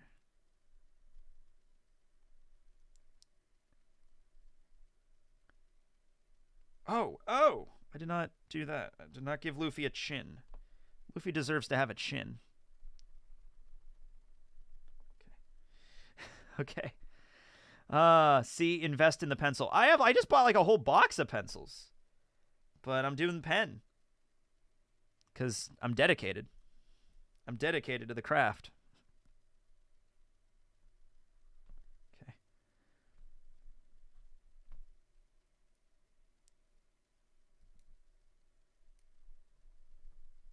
Okay, now what's happening here? Oh, his vest. Okay.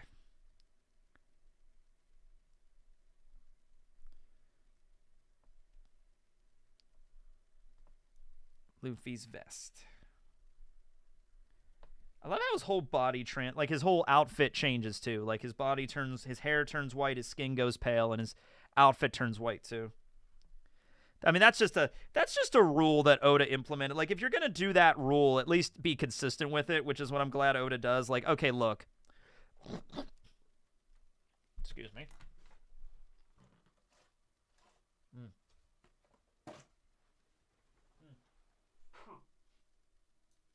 Ah, the hell? Like a piece of gunk in my throat or something. Yeah, like Oda has that rule at least where it's like, Devil Fruit of Powers just change the clothing you're wearing. They just do. So just kind of like roll with that. You know what I mean?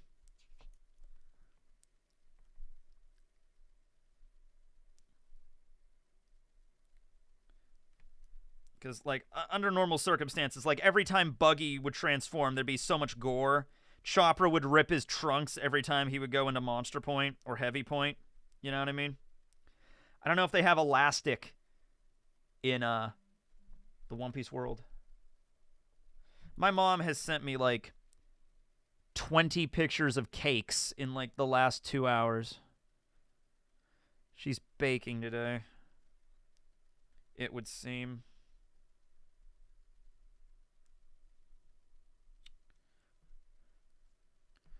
Okay.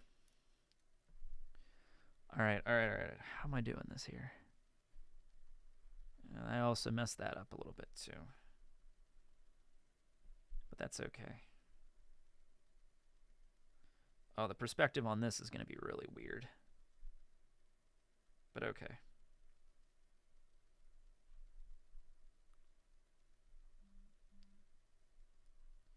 Mom, quit blowing up my phone with cakes. Like how many pictures have she sent me with cake? 15! Jesus Christ, Mom. I'll look at your cakes later. I'm drawing Luffy in Gear 5th. Oh, man. She made these chocolate-covered strawberries yesterday that were really, really looking good. Okay.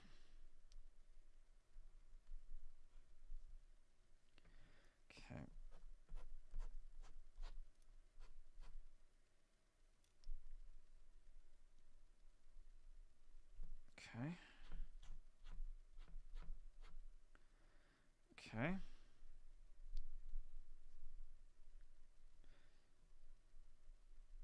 All right. We're moving along at a decent clip here. Just adding a lot of scuff marks on Luffy at the moment. By the way, in case you're curious, the scene I'm drawing it from is from the end of chapter 1044. At the end of chapter 1044, when Luffy goes gear 5th. The very last scene where he has his like hand over his face. That's what I'm drawing right now. Show the cakes. Show the cakes. Actually, I don't even know if... Is she sending me cakes? Why would she send me 15 messages of cakes? Did her phone get hacked? Oh, that is... Oh, wow. That is a really nice cake. Wow, that is a really nice cake. Yeah, okay. I'll show you the cake. Hold on. Let me show you this cake that my mom made. Oh, my God. That actually looks really good. I mean, my mom makes cakes. I mean, that's what she does for... Not for a living, but... Kinda. Cake. Well, let me send that to myself. And then I'll show it to you. Cake. No, I'm serious. Like, if Big Mom ever came into our world...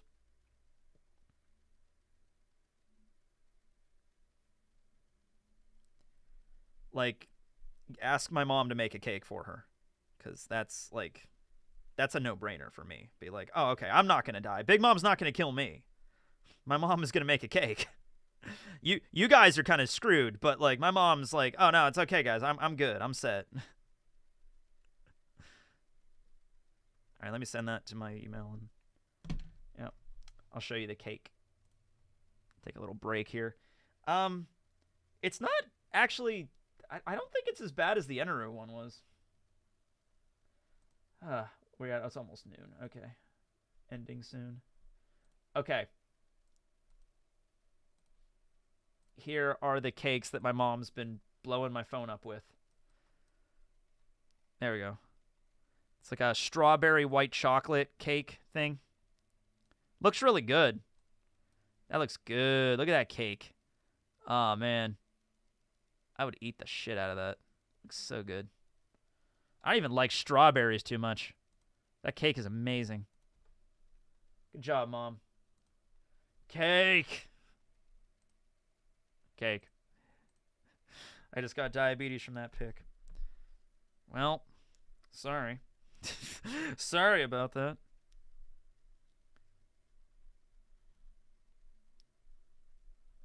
Okay, I think we're almost done here. I'm just kind of finishing up Luffy's pants.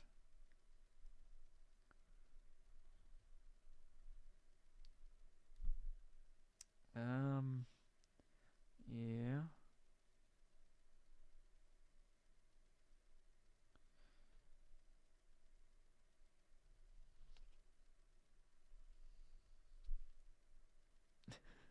Okay. Okay, sure.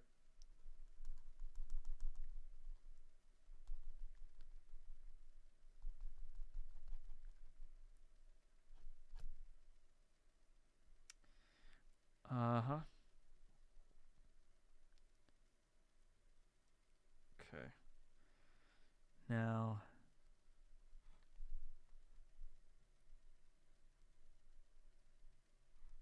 I don't know how Oda does this.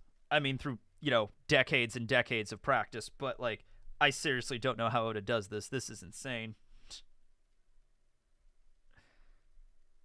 I was thinking the other day, because people were calling the break this week, they were calling it 7D 4W because like 3D 2Y, but it's 7D 4W because time has gone by.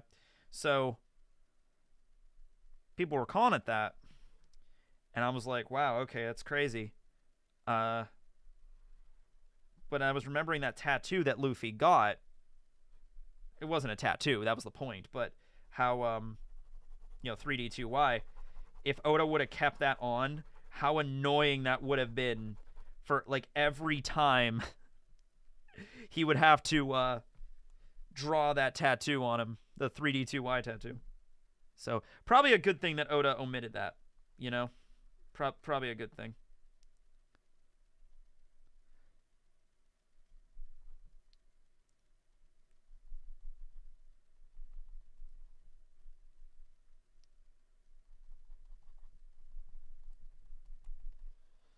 Bring me wedding cake! Cake! Wedding cake!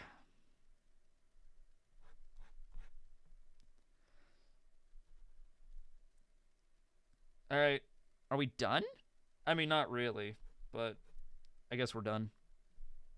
We're done for all practical purposes. I think we're done. I guess. Yeah. Well, wait, I think I can fix this up a little bit over here. All right. You guys ready for the big reveal? Okay. Hold on a second. Let me, Okay,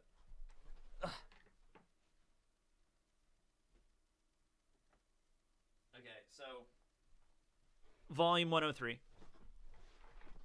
All right. Just show you where it was here. Okay, this is it. Okay. So it was this panel right here.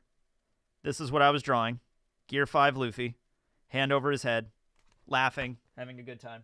Because he's having a good time. Having a good time.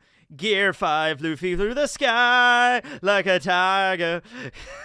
So, his neck is kind of fucked up. But it's okay because he's made of rubber. Guys, he's made of rubber. He's made of rubber. I also could not fit both of his feet on the same thing because, I messed that up.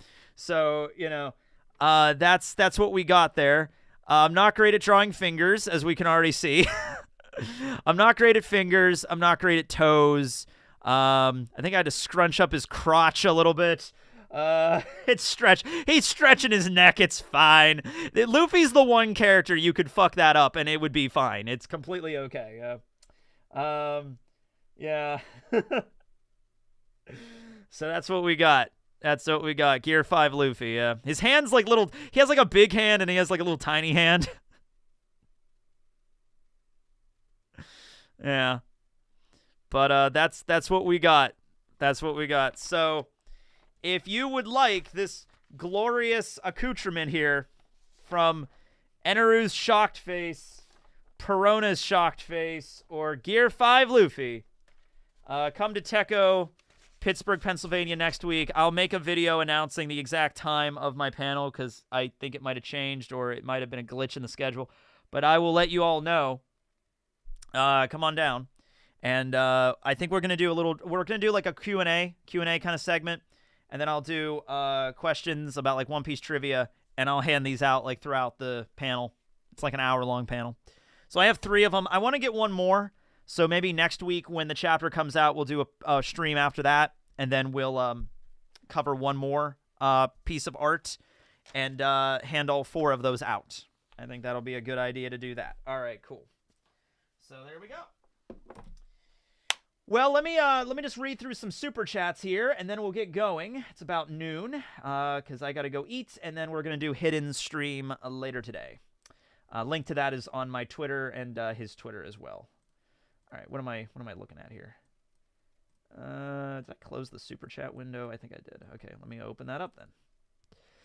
Will you film the panel again? I might. I'm not really sure. It depends on the whole setup and everything like that, like how many people I have to help me. Rustage was going to come, but I don't think he's going to be there next week. He told me yesterday he's probably not going to make it. Unfortunate, but he's a busy man. Do you think there would be any One Piece crews that would stand up to the Gotei 13? The thing is, when you're always comparing shit to Bleach characters, it's like Bleach characters are like already dead and they're like able to fucking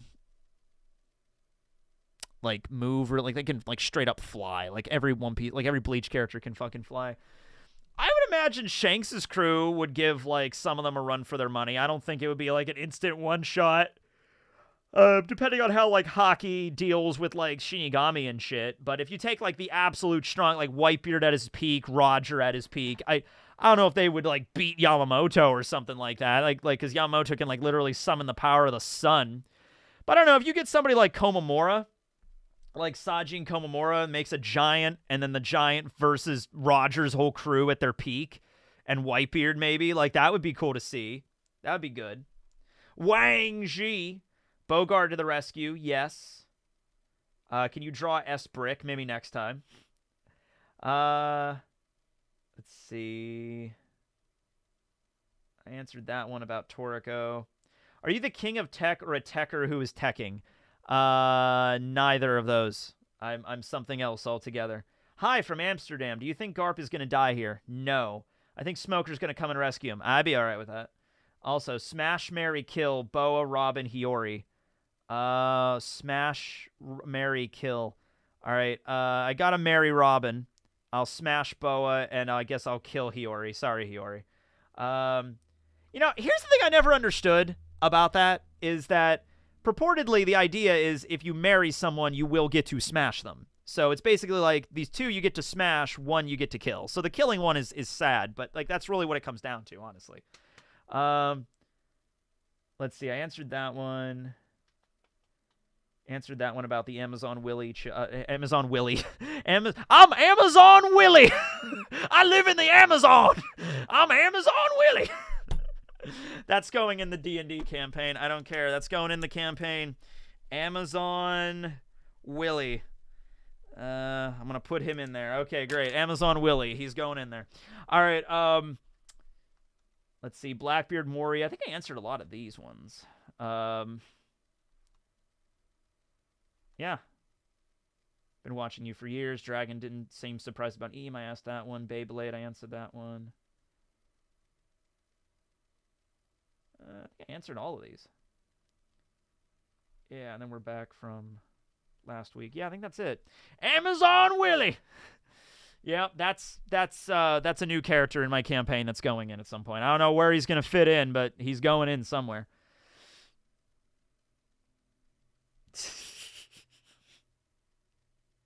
All right. Well, anyway, I hope you guys enjoyed the stream. Thanks, everybody, for donating. Thanks, everybody, for showing up. And the good artwork stream, that was fun. See you at Techo next week if you're coming to that. How would Aizen and the Espada have done versus Zero Squad? I think Zero Squad would have kicked the shit out of them. Aizen, maybe because he has the Hogyoku, but like in terms of the Espada, like Ichibei alone would have probably wrecked Stark, Baragon, and Haribel. Like I don't really think they had a prayer against Ichibei when you see his power. But anyway, thanks for watching. I'm gonna go eat lunch. See you at Hidden Stream later today. Thanks for watching. Later, everybody. Signing out.